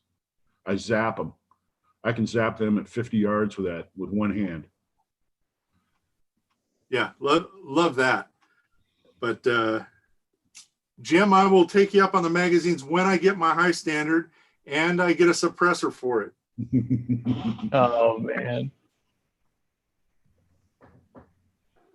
Be a nice package to have. You got the Where's the standard best- barrel, and then you have the suppressed barrel underneath it. That'd be kind of cool. Where's the best place to buy an H&I Lyman lube size dyes at? H&I, I'm not. Never heard of H&I, but what size lube dye you looking for? Dead Horse is asking. Yeah, I just read that too. What he's talking about, okay, you have the H dye, which is the dye that fits down into the body of the lubricizer, like your Lubrimatic 2 or the 450 or 4500 they make now. That's the H dye. That's the actual sizing dye. Then they have the I dye, and the I dye is the top punch. And the top punch fits the nose of the style of bullet that you're trying to size, because you push it down in base first.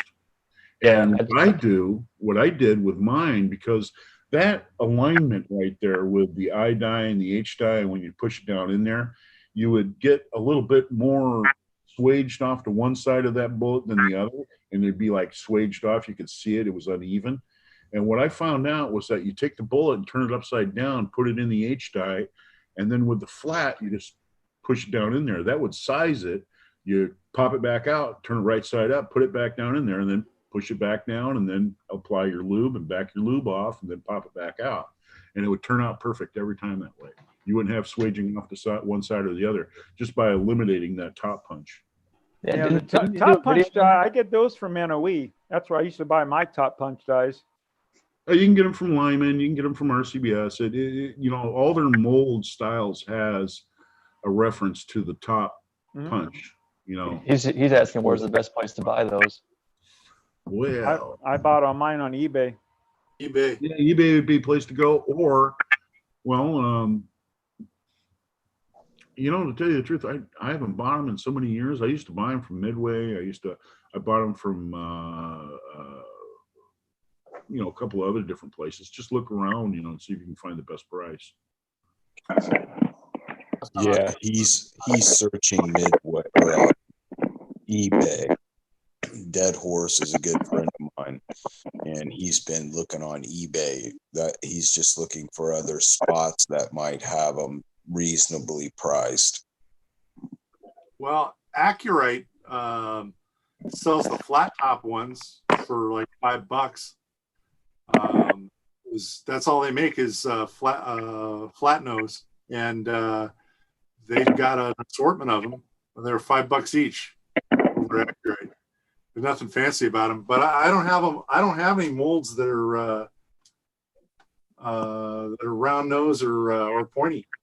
Not one. Well, no, I got one. Yeah, I got that Lee 500 grain 458 that's pointy, but most of the time it's a flat punch for me. Well, Pat, I think he's also talking about the sizing die that goes down inside too. The price on that. Yeah, that's eBay, because it's too much. I had to have a custom one made, and it was expensive. My Star, those ones there from Magma, they're $50. They're $50 a piece.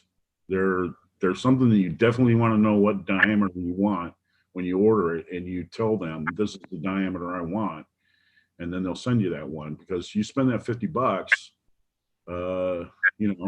you can send it back to them. I've done that before, and they're really good about it. I mean, they exchanged it and all that, but I was still waiting, but still, I mean, those are pricey. You only want to buy those once. Make sure that you buy the right one too, because there's different for the Magma ones. They have ones that have multiple holes in them. One that only has 3 holes in them. It all depends on how many lube bands you have, and how the lube goes into them. But that's on the starter unit, and I'm a traditional lube guy, so you guys are probably it really doesn't. Oh, there's nothing wrong with traditional lube. There's nothing wrong with it at all, but it's just messy to me. I think it's not messy with my Star. Not with a Star, but the only time I touch my bullets is when I get done and I put it goes right from a cookie sheet. I cast them and I put them on a cookie sheet. They cool. and then I take them over to the Star, and then I load them into the Star with a little, kitty litter scoop, and put them into the thing and get that feeding them. And I just pull the handle, and then I've got an old, 1 gallon, a Clorox, container top cut off for a funnel. And then the bullet comes out the bottom, goes down a radiator hose and right into the container that I'm going to box them up in. I never even touch them. I pour those out, and then I put Rooster jacket on them and let them dry. But then I put them right back in there, and I don't ever touch them until I load them. You still dry your brass in your dryer? Yep, works perfect. Perfect every time. Hell yeah. I have to try to figure out how to get that attachment in my dryer. My father-in-law left. It came with that attachment. I got to figure out how to do that. Put that It's thing for in shoes. there. Yeah, it's made for Yeah, you shoes. just Yeah. put the cookie sheet on there, set it for about 20 minutes, come back, they're dry as a bone. It's nice. I never got that attachment with my dryer. What the hell? Yeah, it's a front loader dryer. Yep. Yeah, my father-in-law gave us a front loader dryer with that attachment. I gotta look online how to put the damn thing in to some bitch to use it. Mine you just put it in there and it snaps on the side. And then, like I said, you put the cookie sheet on there and you shut the door, set it for 20 minutes, you're done. Come I back. use my food dehydrator, but that works. But I like the idea of just throwing it in there and just let the dryer do it. Well, hell, the food dehydrator still takes about a couple hours for me. Yeah, I do it for around an hour and a half, Yeah. but that's doing 6 trays of brass full all the way across, Yep. Same here. I do a lot at one time. Do you do the same thing, Kevin? Same way, yeah. And I didn't buy the brass dehydrator. I went to Walmart and bought a freaking fruit dehydrator. It does the exact same damn thing. It is the exact same thing, just with a lemon sticker on it. And Yeah, and not without $70 extra on it, Yeah, Yes, sir. I got my Lyman Cyclone dryer for, I think it was like $36 on one of those midway deal sales where that's cool. That's awesome. Yeah. And the cool thing about it is most food dehydrators, their heating element is on the top. This is on the bottom, so hot air rises. It goes mine's up on the through bottom. brass. Yeah. Yeah, my awesome. heating element's on the bottom. But my fan itself has got a plastic ring around it and a cover on the top. So if any of the if I missed any stainless steel media from wet tumbling, it won't go into my fan and eat the machine up. That's what's good about it. That'd be noisy. Yeah. Yeah, you hear the thing, "Row," growling down. Yeah. Did you guys see the new Midway ad where they're showing their tumbler, wet tumbler they have on sale? I'll go get it. Is that the National Metallic brand wet tumbler? I think so, but let me go get it. Yeah, I got the flyer in the mail, but I didn't look at the price or anything on it. All right, and to break in while he's looking, I'm a cheap ass, so I use a heat lamp that we use for the parrot breeding and a 50 caliber ammo can. So I dump the brass into the 50 caliber ammo can and put the infrared lamp on the top of it. There you go. That'll work. Willie lives in California. Why don't you just put him out on a park bench, out back and on a towel and just let the sun dry him out. Yep, that's what Uncle Jim does. Leave him out in the sun, I think. Yeah, just leave him out in the sun, and that's the cheapest deal going right there. Yeah. Cookie does that. GGW Thorzax, what temp? Is he talking about drying the brass in the dryer? Here's the thing. Well, just on cotton, on a high heat, Well, high heat can get up to 300 degrees in a dryer. So you won't have to anneal it. Yeah, Well, you were right, Haven't Tim. any problems, dude. National problems, Metallic for $89.99 or hang on, where's my freaking magnifying glass? I got glasses on. I can't even see the price. Yeah, $89.99 for the rotary tumbler. Yeah, what's the Frankfurt Arsenal usually around about 150? something like Yeah. that. I don't know. I'm guessing there. Yeah, that's what I've got is the Frankfurt Arsenal one because they make the drain screens for it. Like I can loosen one of the lids, put a screen that's reinforced on it, tighten the little lock ring back on, and dump the water out and all the soap without having to pick stuff out or risk. Yeah, you can drop your pins too, can't you, at the same time? Yep. I don't even use that strainer cap. I just dump it right into my media separator. Yeah, that'll work too. You can do it in my Dylan. Yeah. Separate it. I love that thing. That media separator is awesome. Not having that sucks. I have this old one from Midway I got like 25 years ago. It snaps together, but I lost the handle. It spins around. So I just spin it by hand, takes the pins out, no problem. Yep. You know, it attaches to this little adapter. It goes on a 5-gallon bucket. I just sit and spin it by hand, and all the pins go down with the water. And yep. I always make sure my cases I always put more water in my media separator. I fill it up so the cases are submerged. It lets go of the pins a lot easier when they're underwater. Yeah. I saw Jim did that with his. He has the Frankfurt Arsenal one. He had the water in and he spun it. Mine, it goes in a 5-gallon bucket. So right when I pour it in, all the water and pins mainly fall through anyway. Cool. Yep. And then I take it in the kitchen sink and wash the shit out in hot water. I just use high pressure water in the Frankfurt Arsenal case, high pressure, until it comes out clear. And when I'm all done, said and done, all the pins are on the bottom. All the pins out. Right. Yeah, I want to get one of those Frankfurt Arsenal, but I got the Harbor Freight one, and Jamie made me the bucket, and it works fine for now. You know. Yeah. Yep. I mean, I can't get 300 223 like you guys can, and I can't set it for 3 hours and walk away and have it turn off. I got to come flip a switch, but oh well. Same thing, man. That's it. Same. Keep an eye out on Craigslist for a Thumbler's tumbler. I've been looking for one, but I haven't I came across one time, but no money. I got 2 of them. Oh yeah. Yeah, tumblers I are didn't nice. use the other one. I just used the one that I have. I don't ever use the other one. I mean, the other one, I don't know. Thumbler's tumbler is kind of nice for me because I can take a coffee can, one of those plastic coffee cans that Folgers comes in, and I can put my shot in there and then put my graphite in there and then tape the lid that came with the coffee, the coffee can itself, and then slip it down inside the Thumbler's tumbler, and then I can go ahead and graphite on my shot. So, and I used to do Molly coat that way with my old traditional vibratory tumbler. I put the Molly in there and throw my jacket bullets, put the lid on it, and let it vibrate the Molly onto the bullet, and there you go. Yeah, I'll be damned. Yeah, I got a Thumbler's tumblers that's just a brand new one. I don't know. I just have I have it now.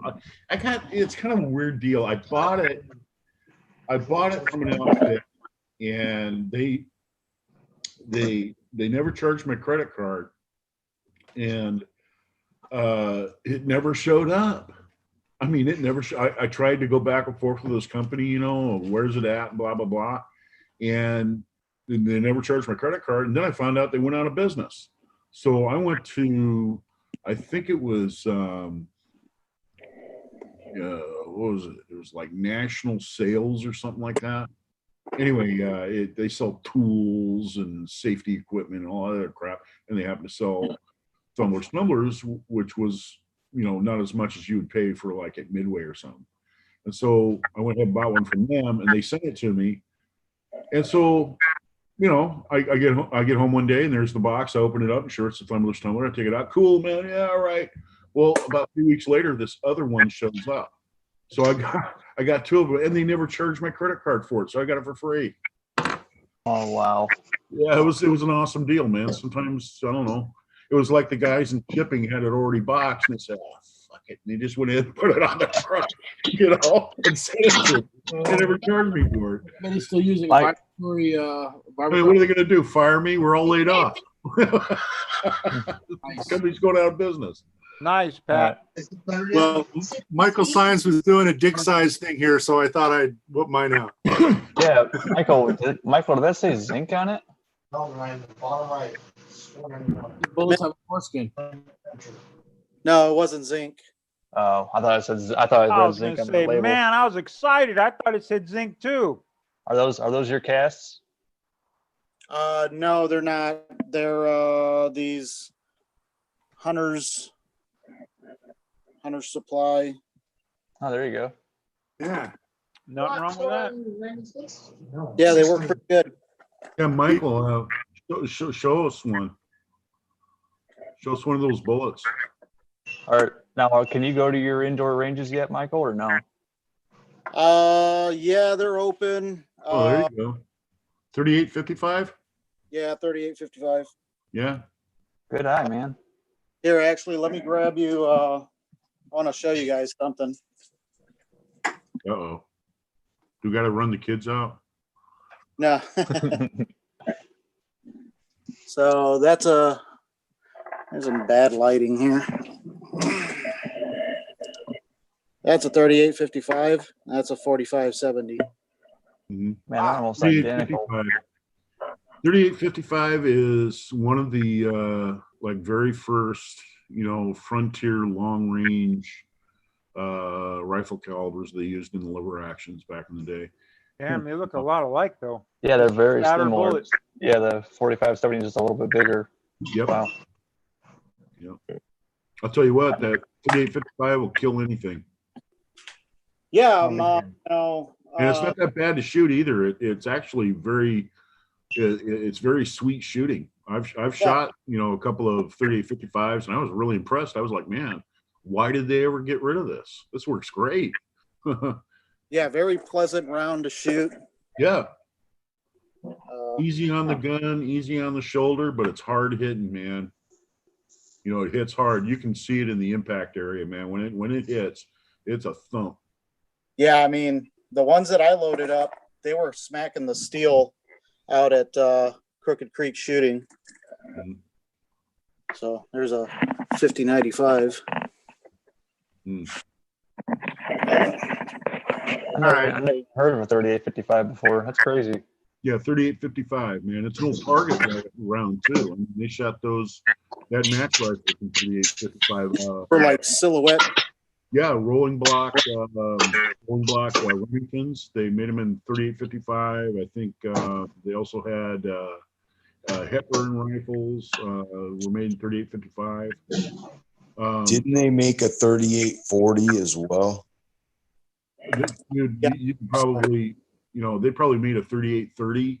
They made a 3832, 3840, 3855. I mean, you look at some of those old Lyman archives of some of the, different calibers and stuff that you could get, reloading dice for back in the day. There's a whole slew of numbers in there that you never heard of before. And they all went by the wayside ever since black powder kind of got out of business.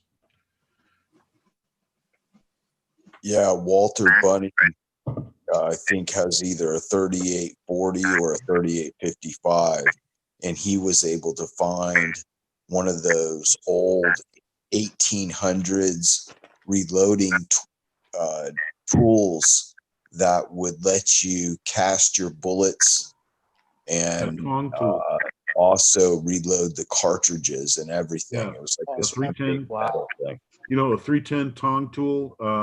Actually, Winchester, when they sold their lever action rifles, they gave you that. They gave you that with the rifle. They gave you that tong tool, and it was actually labeled Winchester, but it was made by Ideal Bullet Company, and it had the bullet in the nose, and then it had the little the hinge part, and then back on the tong tool they had where you can next size the cases and reprime them and stuff. So that was a tool that came with the rifle back then. It was like an all-in-one reloading tool. Mm-hmm. Yeah, those are really cool. I've actually come across a couple of them on eBay. You can find them here and there. Ozark Spirit, he just got a whole bunch of them. Yeah, a whole box full of them. Yeah, he's got a whole box of them. I was like, man, he paid like $200 for that whole haul, man. Yeah, that's right. Those tong tools alone would bring him like $300-400. Yeah, he scored. Okay, not to sound like a commercial, but why in the hell would you guys spend $11.99 for that tray when you can get these off of Kenny's site from Ricky, 6-gunner shooters, I believe it was six. I figured 6-shooter Texan. 6-shooter Texan. Thank you. These are way better than these commercial crap. I'll tell you that right now. And I can't wait till he makes Pat size for his big monsters. Whatever happened to the ones that Midway used to sell that were made out of wood? Those were nice. These are off, Dave. You can literally have the round sideways and they'll stay in it. Loaded. Empty. The case will just stay there. I mean, where's a freaking empty case? Right here. Yeah, Willie, I wasn't knocking Kenny's. No, oh no, this is a but I 45 was just one. saying, whatever happened to the old wood ones? I mean, Oh, nowadays you're drop my paying, freaking what was that, headphone. $11.95 for a cheap piece of plastic? Exactly. I mean, it's cheap plastic. Come on. Yeah. Yep. It's No, all I mean, injection molded. It's like Glock. You want how much for a Glock? It's plastic. Yeah, but can This you is do, plastic, cheap do plastic. that with yours? Keep a case No. in? And if I break it. You know, I mean, Yeah. these are well worth it. This is for Tin Man and science. Oh, look at the size of yours. Come on now. Look how deep yours goes in. Okay. Okay. You guys are gonna make me make a freaking mess. This is a 45 ACP. And they're going to go everywhere. Oh. Oh, whoa. I give it props. Wow. Wow, that's wow. Good clap. Yay. Golf I'm clap. just asking a question. Yeah. Why would you turn it that way? Dolphin clap. These are in there pretty good though. This is caliber specific though. I was going to say, those are in there pretty damn deep. Yeah. Wow. I never tried that before. I was always anxious, you know, kind of not wanting to. I don't Golf want to pick clap. up this. But how much was that one brand new? It's been years since I bought those. I have no clue. That was when I first started reloading. You know they're Right. more than what, $10? I mean, how much are they, Eagle? Kenny? I think those Frankfurt Arsenal ones are like $6 or $7 if I remember correctly. Yeah, they are. They're like $12 plus the shipping. You can't go wrong, guys. I'm just not trying to blow smoke up Ricky's ass, but they're really nice. They're good trays, man. For the 9mm, absolutely. Oh, it's they're not white. just that. Think about it. 9mm, 223, 40 cal, all in one tray. Yep. You get the 45 tray, you got all 30 calibers and everything. Yep. Hell yeah. Speaking of a good deal, on Double Alpha's website, they had the Dylan 9mm cases for $1. So I wound up buying 40 of them. Holy shit. Yeah, Awesome. up there. Wow. What's the website again? Double Alpha. Double Alpha? I'll have to remember that. Shit. Usually Come on, that's one of the most expensive places to get stuff from. It was on clearance, so I bought 40 of them. I don't Hell blame yeah. you. You know, I'm like you, Kevin, man. I only buy shit that when it's on sale. Or either that or I hunt.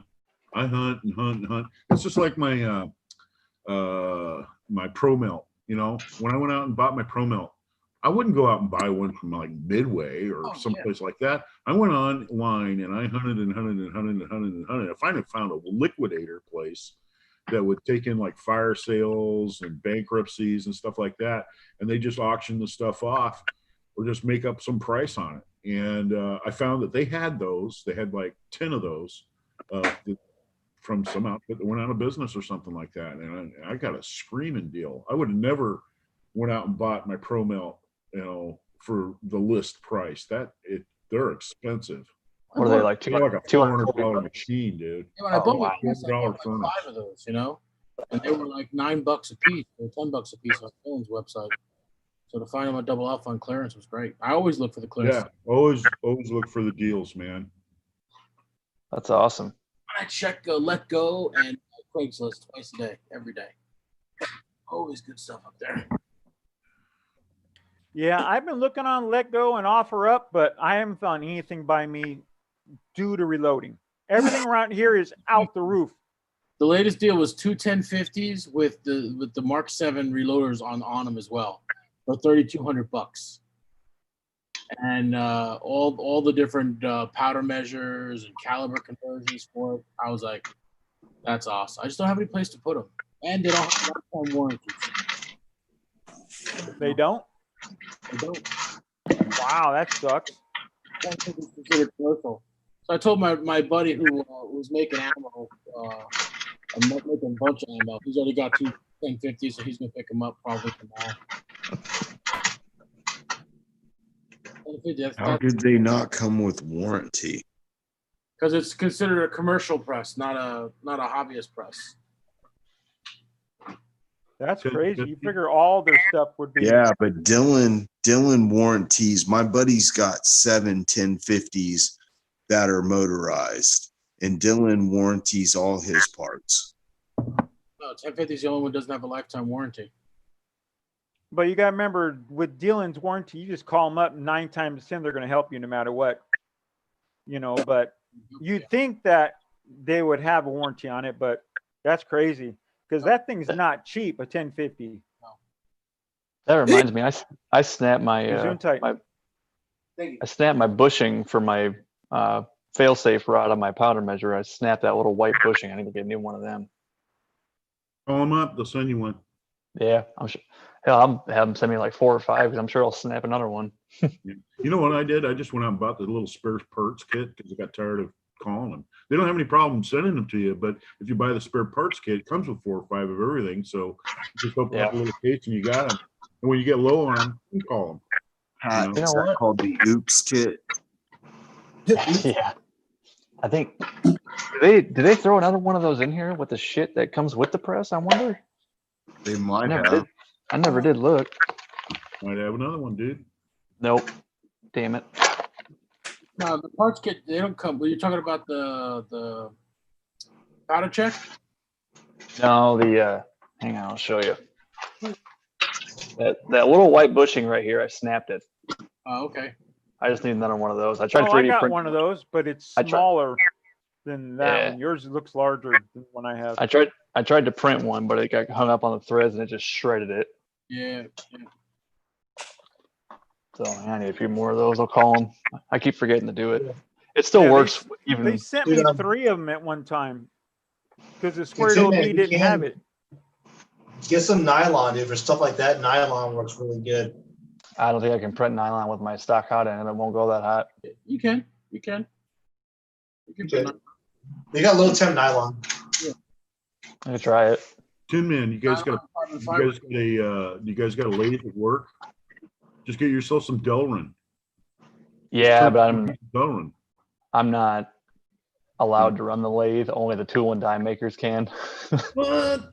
They lock them up. They have them in a caged area, and when they leave for the day, they padlock them shut. You can't touch the lathes. Gotta get yourself a mini lathe off of eBay or something like that. You know, a little. It's easier just to call Dylan and get a couple extras.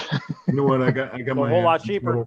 I got my ass in trouble one time. We were gonna make some hangers. We had some blowers, ventilation blowers, and we have these 30 amp cables that are 50 feet long or whatever, and they have a connection on the end.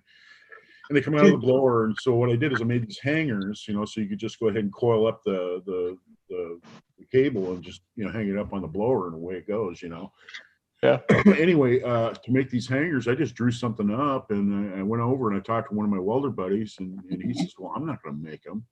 So I said, "Well, okay." So I went over and cut all the pieces with a shear over the sheet metal shop. Went over there, laid it all out, just grabbed a welder and started, TIG welding them together. And went over there and put them on. Why are you being shy, man? I got a lathe. Anyway, I put them on the blowers, and next thing you know, the welder foreman, when he came over to our shop, and he was like, "Hey, is Dave around?" I said, "Yeah, he's right over there." He went over there and he said, "I understand that somebody's doing some welding around here that doesn't certify for welding. You know what kind of problem I can run into if any of your welds break?" Oh man, I just got my ass reamed, man, over that. So if you're supposed to leave it alone, leave it alone. It ain't worth it. It just, I know you could do it, but don't stick your neck out for something stupid, especially a home project. Yeah, definitely. You want the nylon filament anyway with the carbon fiber in it. You got to have it. Or make all your gun parts with it. Yeah, you make one out of Delrin, it'll last forever though. Yeah. It'll last forever. It'll be the last one you'll ever break. That's some tough stuff, man. What'd you say, Kenny? I said, I got a lathe. Let me know the dimensions. Let me know what you want it made out of. I don't know the dimensions because it's broken. It's snapped. I'll go get the dimensions for you right I now. can. We're gonna hook you up, Tin Man. You're not getting Dude, away. I can I just know, call but then why you got shy, friends. dude? Just remember You that. got friends that have machinery and stuff. Make whatever you want, man. Does it need to be Delrin? It can be whatever you want. I can heat treat whatever. If it needs to be super hard or malleable or whatever. I don't even know what it needs to. It's just all it does is it snaps in to the bracket, and I think it just kind of rides in that bracket up and down the failsafe rod.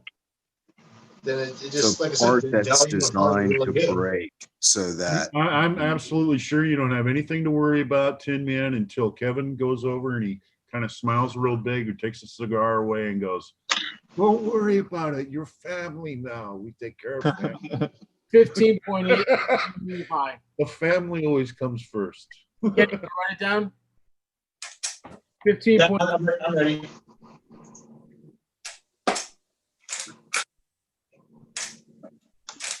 Okay, see, So it just all it is just a bushing that goes up and down, right? well, here's the thing though. You have a smaller piece right here, and it actually fits down inside that larger piece, so that'd be hard as hell to mill out. Mine's one Like- piece like Yeah, that. mine's one piece. Mine's one piece as well. That's where you Mine's see it, got buddy. mine's got a ring around it where it's got an empty space. You see it? Yeah. I'm picking up on one of those desktop vertical mills. Have you ever seen those before for making little parts? Mm-mm. Desktop horizontal CNC. They're small, but they're running about $3,000. Yeah, those are neat, but they're not good on hard stuff. Yeah, they're Yeah, good like for I said- small. I think we're finding out the reason why it snapped. Because mine's solid. Kevin says his is solid. Yep. You know. Yeah, mine's Maybe solid. It's not a two-piece or anything. Maybe I got a junk one. I don't know. I don't know. Maybe they fucked you through the drive-through. They said, "Oh yeah, well here you go, buddy. We'll be hearing from you in about 3 months." Yep. If you call Dylan, would Dylan ship you a new one? Yeah. Yeah, they'll ship you a new one free, man. No problem. That's Oh, how this Dylan. conversation got started, Kenny. Yeah, I just keep forgetting to call him. I just it kind of slips my mind. It still works while it's broken. So Jim said your spring tension's too tight. Yeah. and that I was it was like my first or second time using this machine, so it very well could have been. I didn't know anything. It takes a lot to break a lead. You can break a Dylan in about a month. Oh, it still runs like a dream. Kenny, that was below the belt, man. You must have heard That out there. was shop talk. That's shop talk. That's like, oh yeah, well, I can believe that I happened. know you drank You. the Kool-Aid now. I got both. I like them both. What's that, Kenny? Which one? Hey, I'll give it to Lee. Lee would send me a brand new one for nothing too. Maybe I'd pay the shipping. Yeah. Yeah, I'm sure my spring tension was way too tight. I think I bent my bracket too. I don't know what the hell I was doing. My bracket's not a straight 90. It's kinked up a little bit. I'll have to jack with that too. You mean Whoops. the bracket that feeds the ammo out? Now the bracket that failsafe rod hooks onto. Ooh. Dead Horse says 1/4-inch copper ferrule. You get those at Home Depot. Those are- Oh yeah. That's probably what it is. It looks like a 1/4-inch. I think I he's can't 100% find right it. about that. Oh, here it is right here. Damn, it was right here the whole damn time.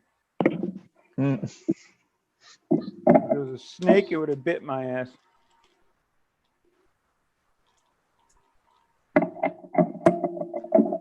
Yeah, there is empty space around that larger portion and the smaller portion, so I don't know if that was an accident or what. Maybe I got a defective one.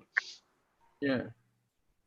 Yeah, that's it. Well, one piece, and there's your part number. If my damn camera will, I'll take a picture and send it to you. All right, man. What the hell is it? What piece is that for, bro? It's just a So- little safety spot on the body. It's made to be crushed when you're doing your powder, just pulling your handle down.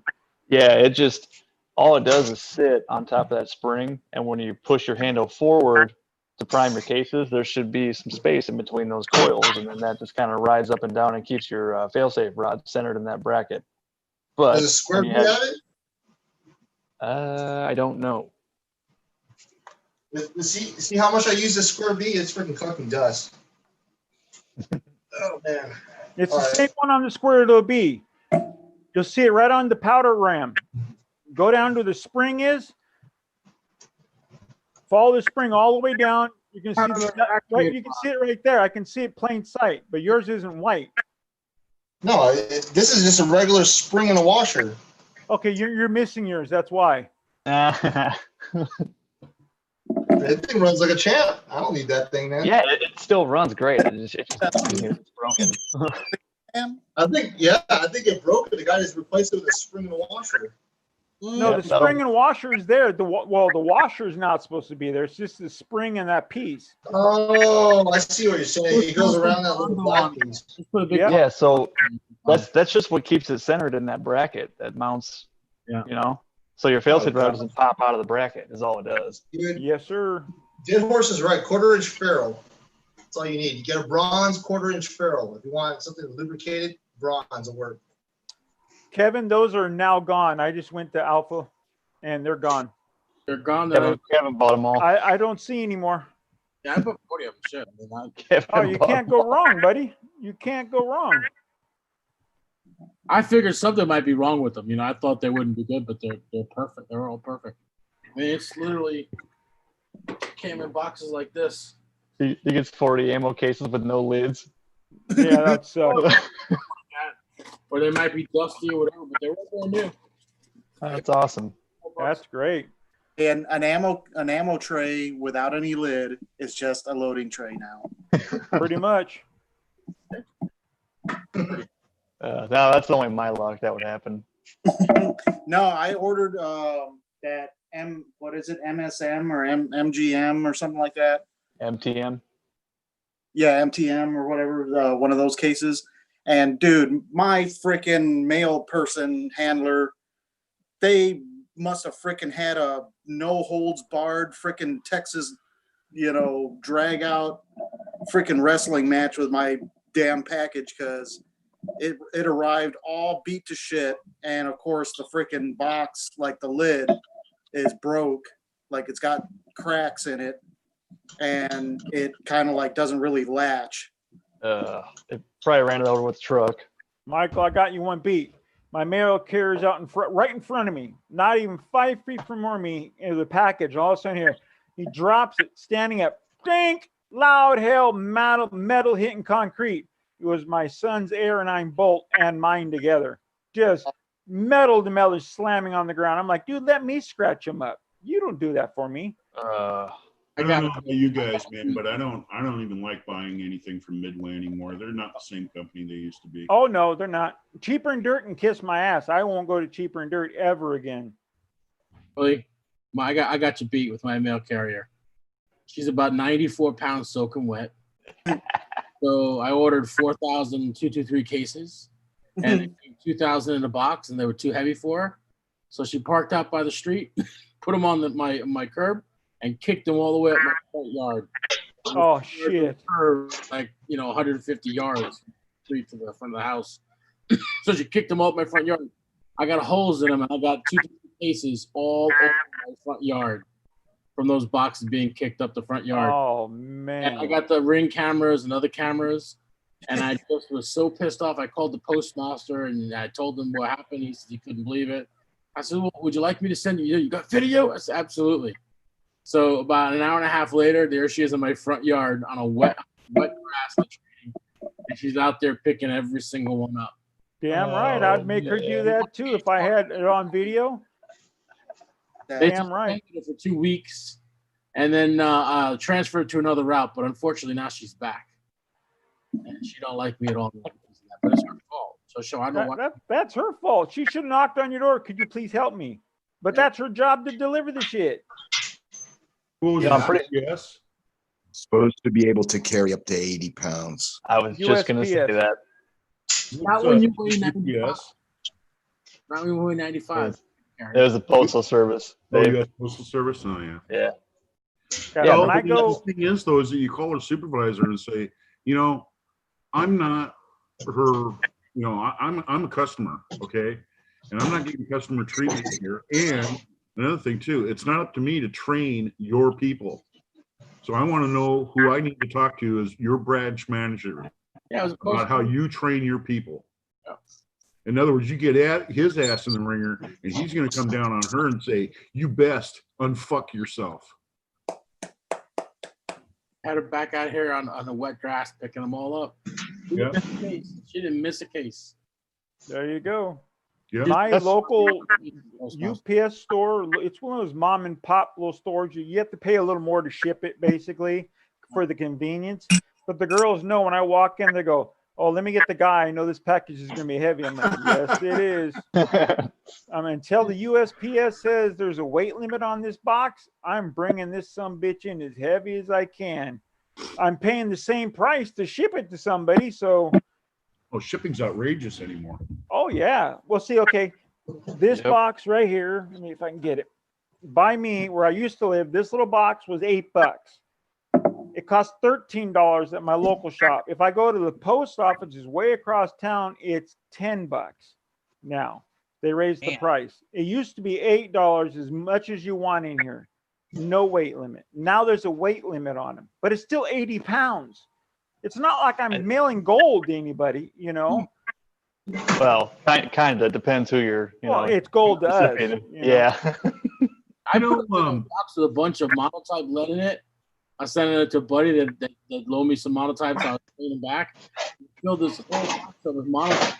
And I said it, and this old lady at the post office says, "Okay, you got everything on? Okay." And it's a filtered chips box. So I said, "You want me to give you a hand with that?" She goes, "Oh, no, I got it." She grabs it. She goes straight to the ground. Was like, whoop, straight to the ground.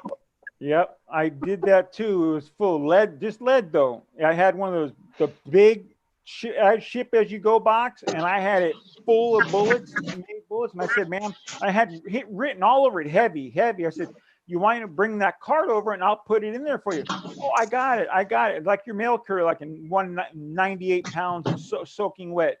She got that thing. It took her straight to her feet so fast. I mean, I swear it knocked the pantyhose loose on her when she hit the ground. I'm like, "I hope you didn't break something." I know she didn't hurt. It's bullets. How's she gonna hurt? But I'm like, "I hope you didn't break something in there." "Oh, is it breakable?" I'm like, "Yes, it's fragile." So they put fragile all over the box. It got shipped to the guy's house. Man, that thing was like wheeled up with a damn dolly. They put it on his front step saying, "This is fragile." I'm like, "It's lead bullets. What the hell?" You know, They sure you took wanna care of me dig 'em though. up. That's right. Well, Elvis Ammo, I made that same box full of zinc 45 ACP. I sized them all, everything, shipped it. He got an empty box. Like when Marvin sent Ozark sent you that box in, man, you got a box empty.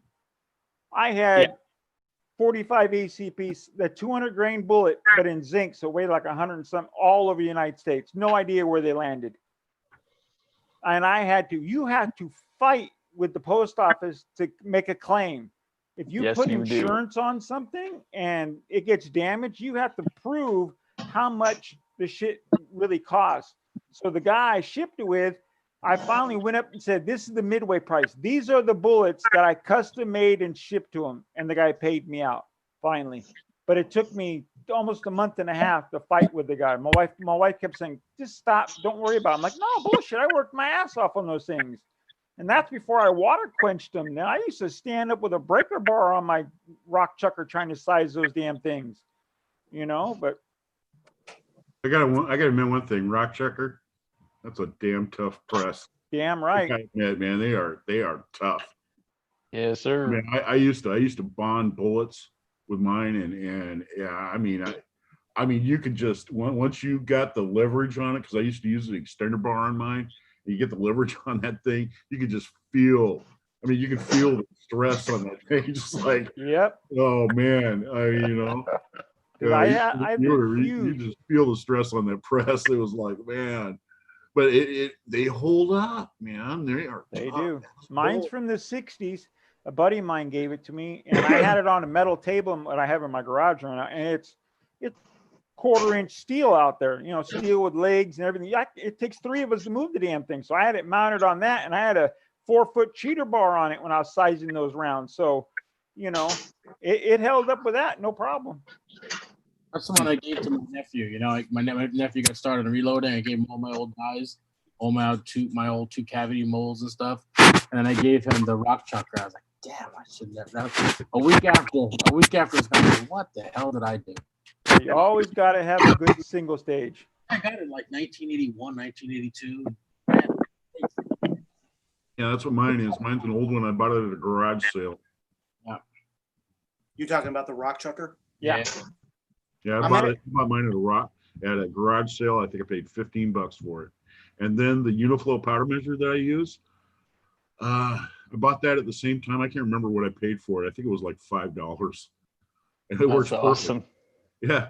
Well, some old guy, he reloaded or whatever, and then Grandpa fucking turns toes, right? And so the family comes in, and then he's got a bunch. They had powder, they had bullets, they had some cast bullets, they had, a number of other things, and of course the family's probably going, oh, the guns are worth $1 million, So what about all this reloading stuff? Oh, let's just put it in a garage sale and just dream up whatever you think it is, But I had a whole can, 8-pound can of 2200 Data 2200. I bought there. It was an unopened can, and I think I paid like $3 for it.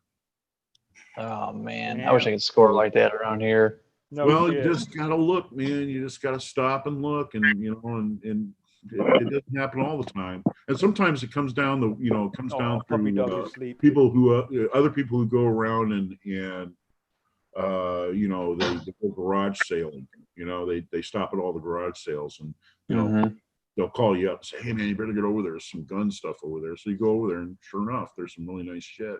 You can get some, for a real nice price. Yeah. A lot of the prices that I see on Craigslist and Let Go, when I go stop by, look up, it's like they didn't take care of it at all. It's like rusted and dirty. I don't know about you guys, but I keep my stuff everything looks like factory new. Some of it's like 30 years old, but it looks like it just took it in the box, Yeah. I bought a rock chucker from a garage sale, and it was dirty as all hell. It looked like someone dropped it in a mud puddle. Got home, washed it off, rinsed it off. It was beautiful. It was great. I oiled it up. It worked great. But when I bought my Loadmaster, I figured, why do I need 2 rock chuckers? So I ended up selling one. Wish I never did. I still have one, which I'll never get rid of. My friend gave me. But the one I bought, I used to see them all the time Let Go for like $20, $30. They're all rusty looking, but you figure, you clean it up. You can order a new RAM from RCBS. You can rebuild it easy for free, basically. They'll give you everything you need. But the only thing wrong with mine is paint. Yeah. I mean, it dries up. I could powder coat it and make it look like new, but it works just fine, just the way it is, and it aligns. It's all in alignment. There's nothing wrong with it. It works great. And even after the abuse I put it through, it's still, it's still in alignment. I'll tell you what, them rock chuckers are tough. Yes, they are. See, I'm looking at my Craigslist right now. There's nothing for Dillon, Hornady, RCBS. There's one thing for RCBS anywhere close to me, and it's a case activated powder measure by RCBS for $125 used.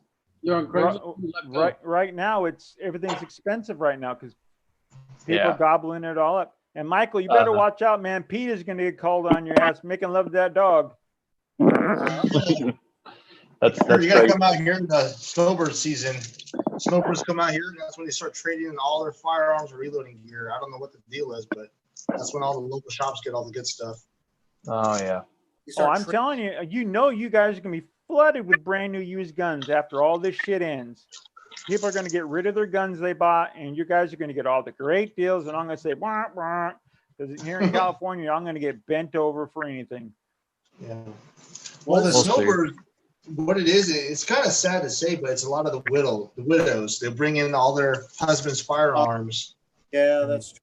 Sell them for nickels on the dollar. No, my wife has a list. Dirt cheap. I have a list of all my guns. Lady. Yeah. I look at some of the shop owners. I'm like, man, I don't know what you did to that old lady. If the husband knew. Oh, you know he's rolling over in the grave. I got a list, Yes. like I said, for every gun on how much I believe it's worth, and don't take less than this. You know. I have tags on mine. So if anything happens to me, my wife knows exactly who to call and what I expect out of the rifle or pistol. All right. That's good advice for anybody, Echo. You know, just Yeah. because, you know, like I I said, even have- I have my daughter. Okay, so if I croak, is she going to know what a national match M1 Garand is going for nowadays, or is she going to know what a Rock Exactly. River? You know, my Rock River is a $3,500 freaking 45. Is she going to know Yep. that? And you don't understand? want High her standard. taken advantage of by Oh, yeah. one of these douchebags. I'll tell you what, you want to meet some douchebags, man. Granted, they're in business, and you really have to understand they are in business to make money, and you know they buy low and sell high or whatever. But pawn shops, I've seen shit in pawn shops that, I mean, you are a morally corrupt maggot for buying that from that old lady for that price. Not here in Yep. California anymore. They can't buy them. They can't buy them and sell them in California anymore in pawn shops. Really? Rifles, Yes, sir. pistols. Rifles, pistols, shotguns. As long as they cannot do a it. transfer, at sale, they still do that in Washington State here. Not here in California. I went into 3 different pawn shops and I said, "Where's your guns? We can't do it anymore." I'm like, "Damn, that sucks." They can't sell guns Wow. anymore in a pawn shop. Not here. They can't possess an FFL with a pawn license. Oh, That is dumb, man. but I have literally watched a lady come in. She sold a pistol. It was a Smith. I can't remember what it was, but you know, she sold it to him, and the guy gave her like pennies on the dollar for it, like $100. And so, you know, I mean, as soon as she left, and I looked at that guy, he was smiling ear to ear, and he was like, he was stoned off of getting it for that price. Just stoned, like, oh, you know how funny this is worth, and everything. Like, you know, you're a piece of shit. You're a scumbag. You're garbage. Yep. Well, Yeah, just pawn shops in general draw an illegal crowd to them all the time. You put a pawn shop in an area that didn't have a high crime rate, and all of a sudden you start noticing more and more burglaries go up, drug arrests, and it's because people that are addicted to drugs frequent those locations to sell stolen merchandise, and so they can get their fix.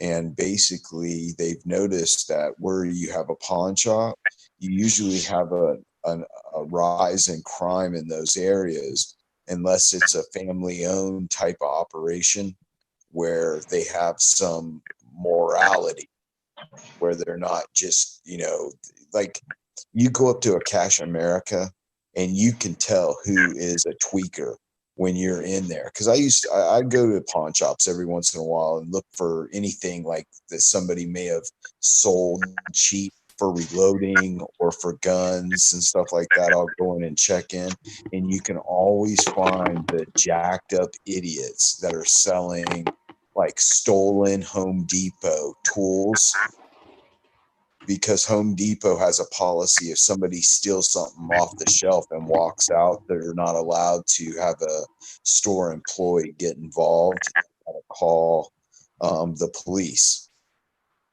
That's all they're allowed to do. So you'll notice near the Home Depots in Florida that there is a ton of brand new DeWalt and Ryobi and Makita stuff, because they'll go right down the street, they'll steal it, they'll take it right to the pawn shop there, and they'll buy all that stolen stuff. You can steal in New York and in California. You can steal up to $900 from a store and not get arrested. Yep. They criminalize stealing anything under What $900. working? I've literally been in a phone shop and watched them run in and grab phones and run out. And they just went, "Did you get the license plate?" That's it. Not even chase after them, no nothing. It used to be if you can run out of the store and get to the street, you're free. You know, as long as it's below $1,000. That's what it used to be. Now you get out the front door, they can't touch you. Even if the cop was there and saw you do it and they held you, you know, until the cops come, it's $900. They're not going to arrest you. Mm-hmm. Wow. Your ticket. They've decriminalized. Florida, here in Florida, if you steal over 500, it's grand theft. That's how it should be, man. Okay. It was two or 3 years ago. I was on OfferUp and a lady had the Lyman lock and load electronic powder dispenser, and that was a Hornady, and the Lyman Gen 6. She wanted $150 for both at first. So I figured I'm just going to buy one. So I went over and looked at her, total tweaker, just tweaking. I walked away $35 for both, brand new in the box. Nice.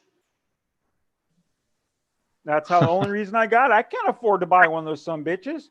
But then my Lyman tried to send in my paperwork like an illegal asshole I am. I sent it in saying I bought it, and my Lyman died right after the warranty ended. They said, "Sorry, can't help you." I'm like, "It's okay." I'm thinking to myself, "Hey, man, it was worth a shot trying to get it fixed, you know." Yeah. Hey, don't worry. You know, hey, don't let it bother you, Willie, man. I had that Hornady electronic powder measure, and that thing crapped out on me one day, and I didn't use it hardly at all. I didn't use it as much as I thought I would, you know. And so when it crapped out, I was like, well, and I went right back to the way I used to do things, you know. Didn't bother me at all. 3 weeks ago, actually it wasn't 3 weeks ago, when we got that government money, I figured, I want to replace the Lyman. So I went on Amazon, and I ordered it. They delivered to my front house, didn't ring my doorbell, like all the instructions. I'm a handicapped person, ring the doorbell, wait for me to get there so I can get the package, because there's thieves around here. I found the box around the corner from my house, empty on the ground. So I called Amazon saying, "Hey, you know what? I got pictures, the box on the ground. Someone stole the item." "Oh, that's okay. We'll give you your full." She gave me my full money back. I'm thinking, I could have just said it was stolen. I could have kept it and said it was stolen, and they just hand you your money back. But someone stole it, and I don't know wherever they tried to sell it. You know, they don't even probably know what they have 10-1, you know. But it was literally a Lyman box. They didn't wrap it with anything, have it in a different box. It was the actual Lyman Gen 6 box with tape on it. It said Amazon, where it was cut and opened up and left the box by my garage door. And I was like, "Well, do you have a camera?" I'm like, "No, I don't. I'm sorry, I don't. I want cameras in the Ring and stuff like that, but I just haven't done it yet. Sorry." And they're like, "That's okay. We'll give you your money back." A crack. Huh? They probably have it measuring out crack right now. Probably. You never know. So, man, this is a shit. I need to dispense 8 grains of Coke. That's right. He's like, "Look, man, it's got a restrictor tip in it, so when you're pouring the fine powder, it freaking measures correctly." That's awesome. That's a perfect tool for a lazy ass drug dealer. I'm telling you, right. Well, you got $3. Okay, I'm gonna give you 6.2 grains of Coke. Okay, that's it. You're done. Oh shit. That's funny. Yeah, You I laugh, called them. Willie. I figured they were going to give me shit about it, because at that time we were returning all kinds of crap to Amazon because shit didn't work or shit like that. You know, they're like, "No, it's okay. Here's your money back." I was like, "Damn, people can rob." Like, look at Taco. He bought that IMR site or something like that, and someone put one of those cheap Chinese and returned it. So he bought it from their warehouse, and it turned out to be a knockoff that they sold to him for full price. Yeah. Yep. They have no idea what they're looking at. I mean, I've never had an issue with Amazon returns either. I will say that they are awesome with returns. I've never had any shit from them. The nicest thing is you can bring it to Kohl's and drop it off now. Exactly. That's Or Until the Kohl's shut UPS down. store, local UPS store also. Yep. So hell, I've been thinking about, if I was an asshole, where the hell did it go? Here it is right here. If you were what? If Willie was an asshole. Yeah, My Willie, son, you yeah, I are. know, I am an asshole. But Willie, if I was you a real are. asshole, my son bought me this If he was a hunk of real shit. You know, we hear your stories, and then you say, "I could have did this." Well, we're all thinking, Willie, you probably did do that, but No, but I could order one of these damn things, a real one, and send this thing back because it has all the writing on it over here. And I'm thinking, I could do that, but I'm not gonna. I was gonna say, is that a knockoff ACOG? It sure is. Yeah. It was a Father's Day like 3 years ago. My son bought it for me. I'd have to buy one of those magnifiers to be able to see the reticle in that son bitch. It's so small, Yeah. Well, it's what's okay. funny is that Canada, in Canada, they're M16A2. Good night, Kevin. Whatever it is. Leaving, Kevin? Yeah, They were actually the ones that started this whole thing with a carrying handle. Man, good seeing you. Carrying handle. They actually started mounting AGOGs, and they pinned them right to the rifles, so that the Canadian military guys wouldn't steal the AGOGs and then sell them. Hey, I've heard of a few Marines ordering these cheap Chinese ones and turning them in, as their ACOG. Wow. It's a $1,300 scope, brand new. Yes, sir. Well, some people Anybody have ever been found busted. that out and you had to explain that to the sergeant major? Good luck. Good luck, exactly. That's it. sounds like a dishonorable discharge to me. Well, you are. I think you're probably going to get disciplined pretty hard. Click. And yeah, you're going to get a big chicken dinner along with it. Yep. A lot of people, like Jim said, he bought one from a guy who had in combat. I'm thinking if he didn't take it to combat, he stole that, because when I got out of the Army and like Battle Bean, you get out, you have to return everything and they will check off every piece of paper. Whereas the canteen, everything is accounted for. The only thing I didn't return back in, I didn't turn in my original steel pot. I bought one from an Army surplus and returned that one in. They didn't care. Steel pot's a steel pot, but I wanted my pot that I washed in and cooked in and all that crap, But the only thing you can bring back is from the Dune Coons and whenever you sneak back in the Humvee in a tailpipe. Yep.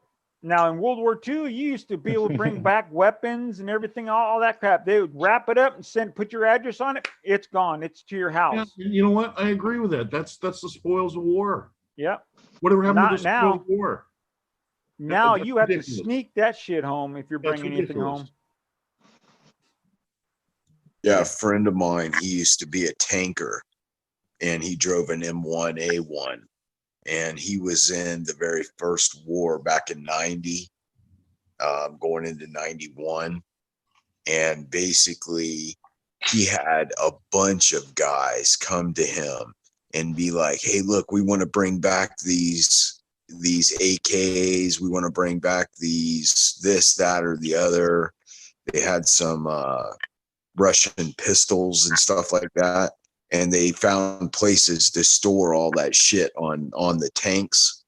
And the tanks got flown back to the United States and somehow they got the stuff off of them. I don't know how they did because that shit's looked at top to toe. I mean, I don't know. Everything is dotted and the I's are dotted, the T's are crossed, and you account for everything they gave. They want everything they gave you back. It doesn't matter if it's worn out, holes in it. It don't matter. My dad had a friend that was a Korean War vet. He was a Marine over there. And he used to he used to cast bullets really. And he made a bunch of bullets for my dad. My dad would go over there, go in the garage, whatever. And one day we were over there, this guy named Paul Newcomer. And Paul came out one day and I was probably about, I think I was like 14, 15 years old. And he comes over and he hands me this thing that looks like a submachine gun and a big round magazine in it and stuff, and I'm looking at him and he says, I brought that back from Korea. That's what they call a PPSH-41.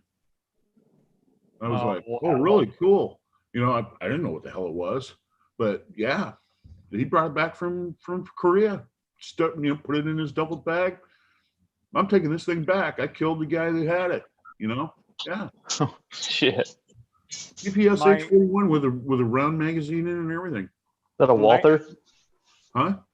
Does Walther make those? Who made those? The Soviet Union, the Chinese. Now, what I've seen. I'm thinking of something else. They're really, really, really cheaply made. They're made out of just basically, just stamping, on the barrel Sheet and metal. all that. But they work. I mean, Was that- yeah, that they're photo- very, very high rate of fire. It's 7.62 by 25. Yeah, my buddy Jay 71 Ziller, his father was in World War II, and he brought his 71 round Garand and his magazine. 1911 back. They let him bring it back, and I'm like, how in the hell did you get to keep that? They're like, Even my grandfather. My grandfather went and brought back his 1903 from World War One. He brought back his gas mask, brought back a couple of German daggers and things that he got over there in Europe. I mean, he had them all in his little locker. I don't see anything wrong with that. yeah. See, I was Nothing pissed. to say My wrong with that at all. grandmother gave away my grandfather's A1, the Springfield A1, to her real estate agent for selling her house so fast. Mm. And I was like, fuck, I wanted that. I mean, I kept telling my mom and my grandma, we want to keep that in the family. We want to keep that in the family. But nope, she gave it away. I was so mad. Now I have my grandfather's pistol because my grandfather was a trucker during World War II. He hauled munitions and everything else. And a nurse gave him a little 32 revolver. It's like a 32 long, if I remember correctly. But the paw on it, it's a lead spitter. The cylinder goes out of time on it and stuff like that. So it's just in the safe. It'll never be shot again. My brother tried to get it fixed, and he wanted to shoot it. And I'm like, you're gonna hurt that gun more than you're gonna hurt yourself more than the gun. So stop shooting it. I'd love to get it working again. Don't get me wrong. It'd be great to take it out and shoot it again, but What is it? it's a little 32. I can go get it. Let me go get the damn thing. I'll be right back. 32.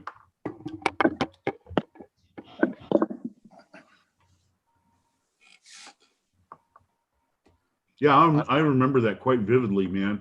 I mean, I remember holding it in my hand, and the stock was made out of wood and it had this big, huge 71 round magazine in it.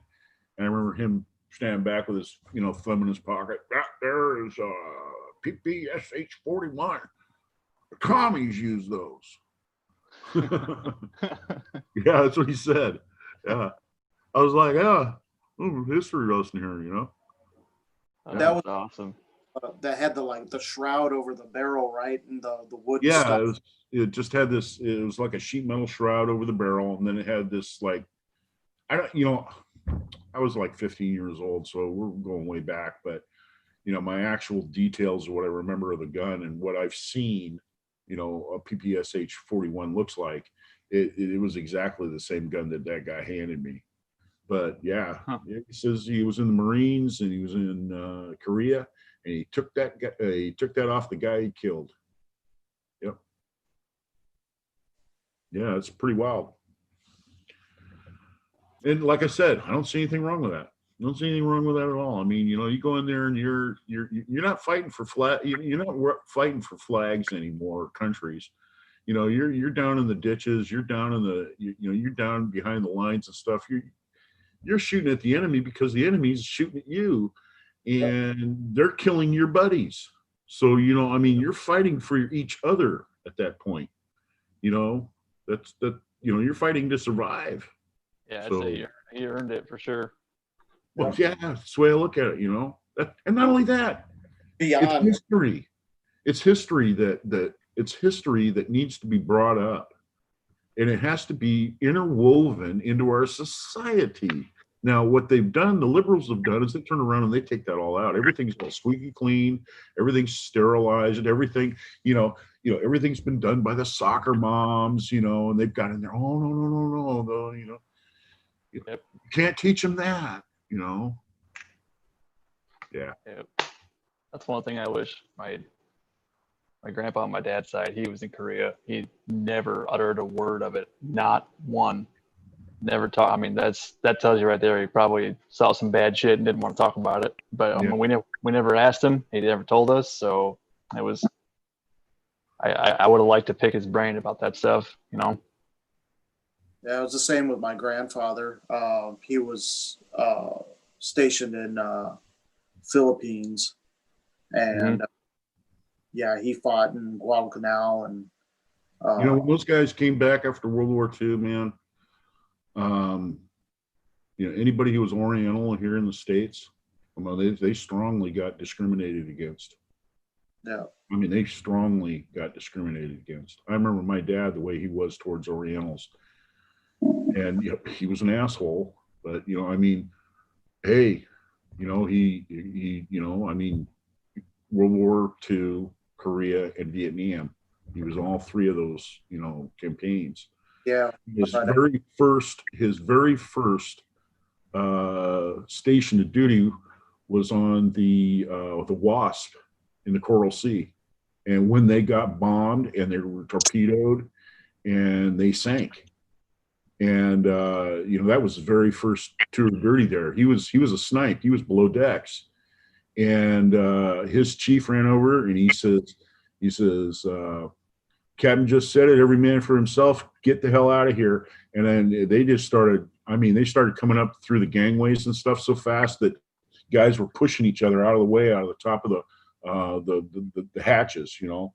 And he got up on the flight deck and he got over to the the catwalk, and they had nets down, and he climbed down the net, and he was in the water, I guess, for a good 45 minutes until this cruiser came by and they were picking him up. But yeah, I wouldn't be here right now. My dad, he said he got over there where they had the cargo net and everybody was climbing up. He just didn't have the strength anymore in his arms.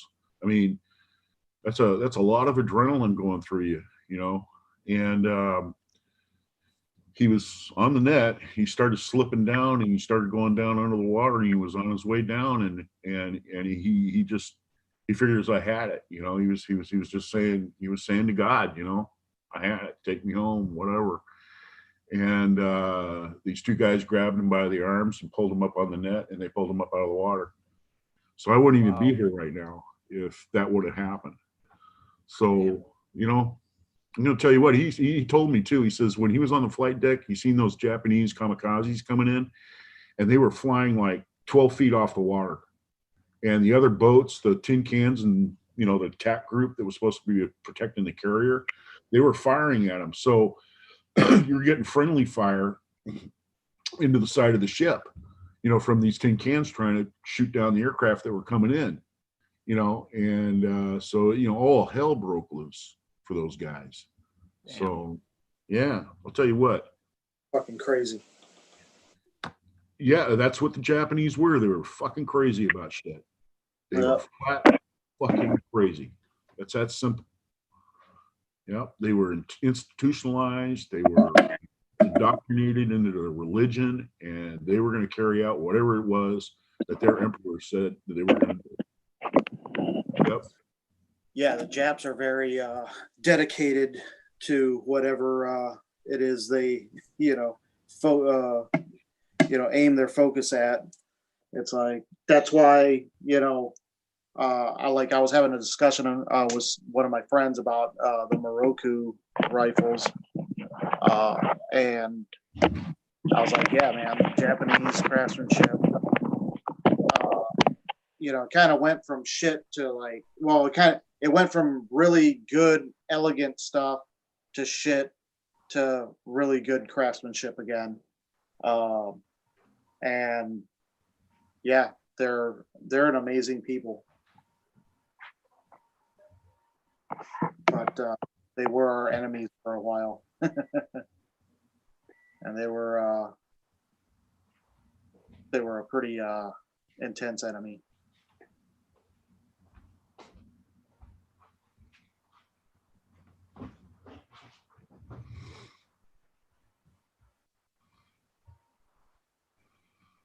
What you doing, Tin Man? Oh, I'm muted, aren't I? Whoops. No, it's okay, man.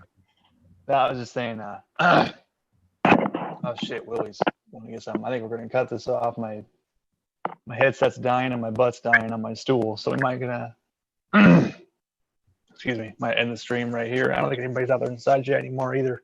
Yeah, it's all good. Sounds good, brother. My phone is dying anyways. What?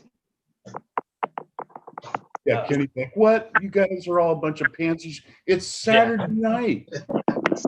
And you guys want to go to bed. Yeah, what the heck? What's What up are you guys with gonna do? Close your eyes and sleep? I mean, come on. That landscape for 7 hours today. We could be spending the best times of our lives, but no, you guys want to go to bed. Oh, your hands hurt, Tin Man. Now your back's gonna hurt. You want to see? My hands got full of dirt in the cracks because they, yeah. Hey, you know, Tin Man, I got a little story for you real quick before. Welcome to real work. Huh? Yeah, right.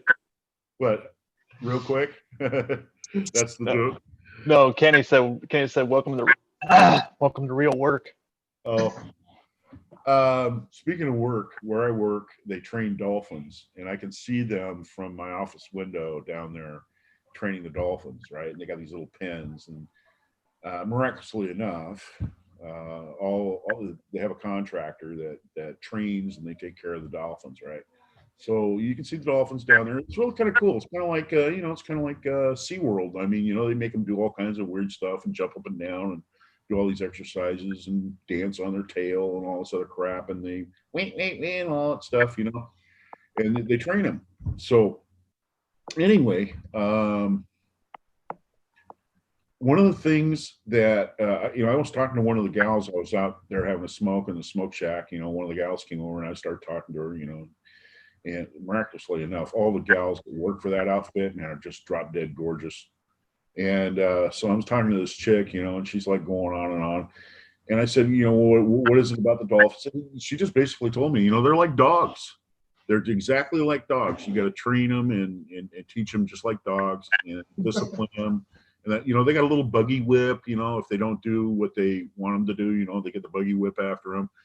And, they give them treats, and all this stuff. But, they take excellent care of those animals. But anyway, I said, well, what do you do when they get out of line? I mean, how do you discipline them and that sort of thing?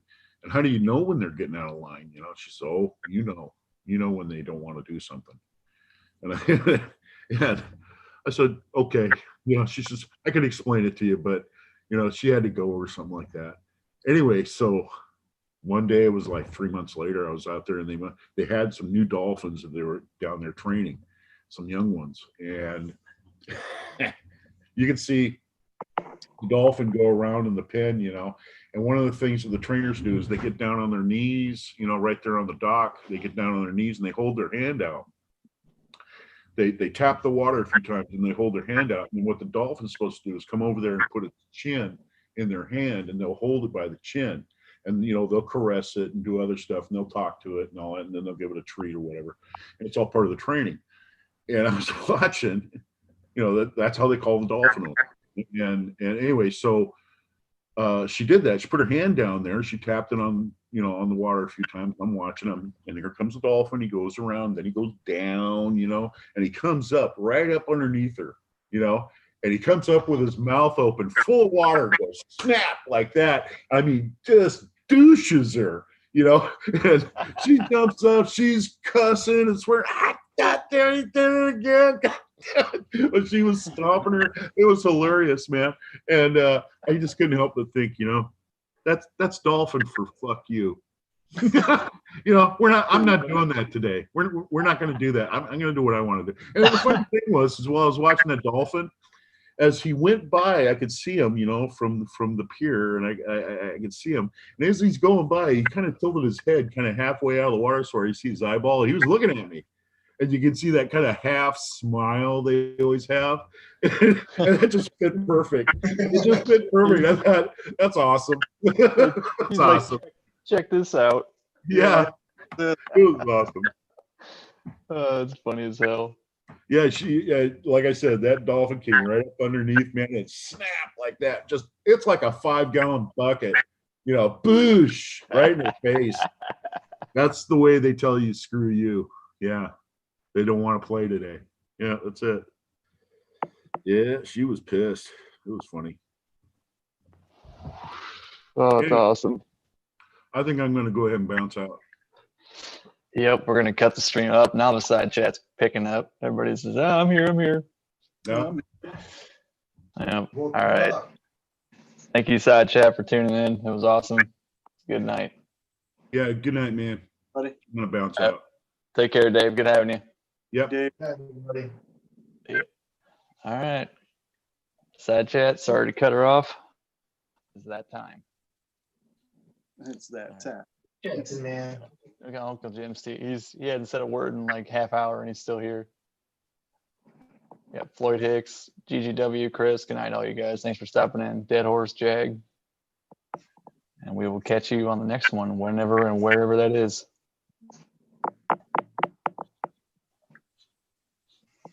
All right.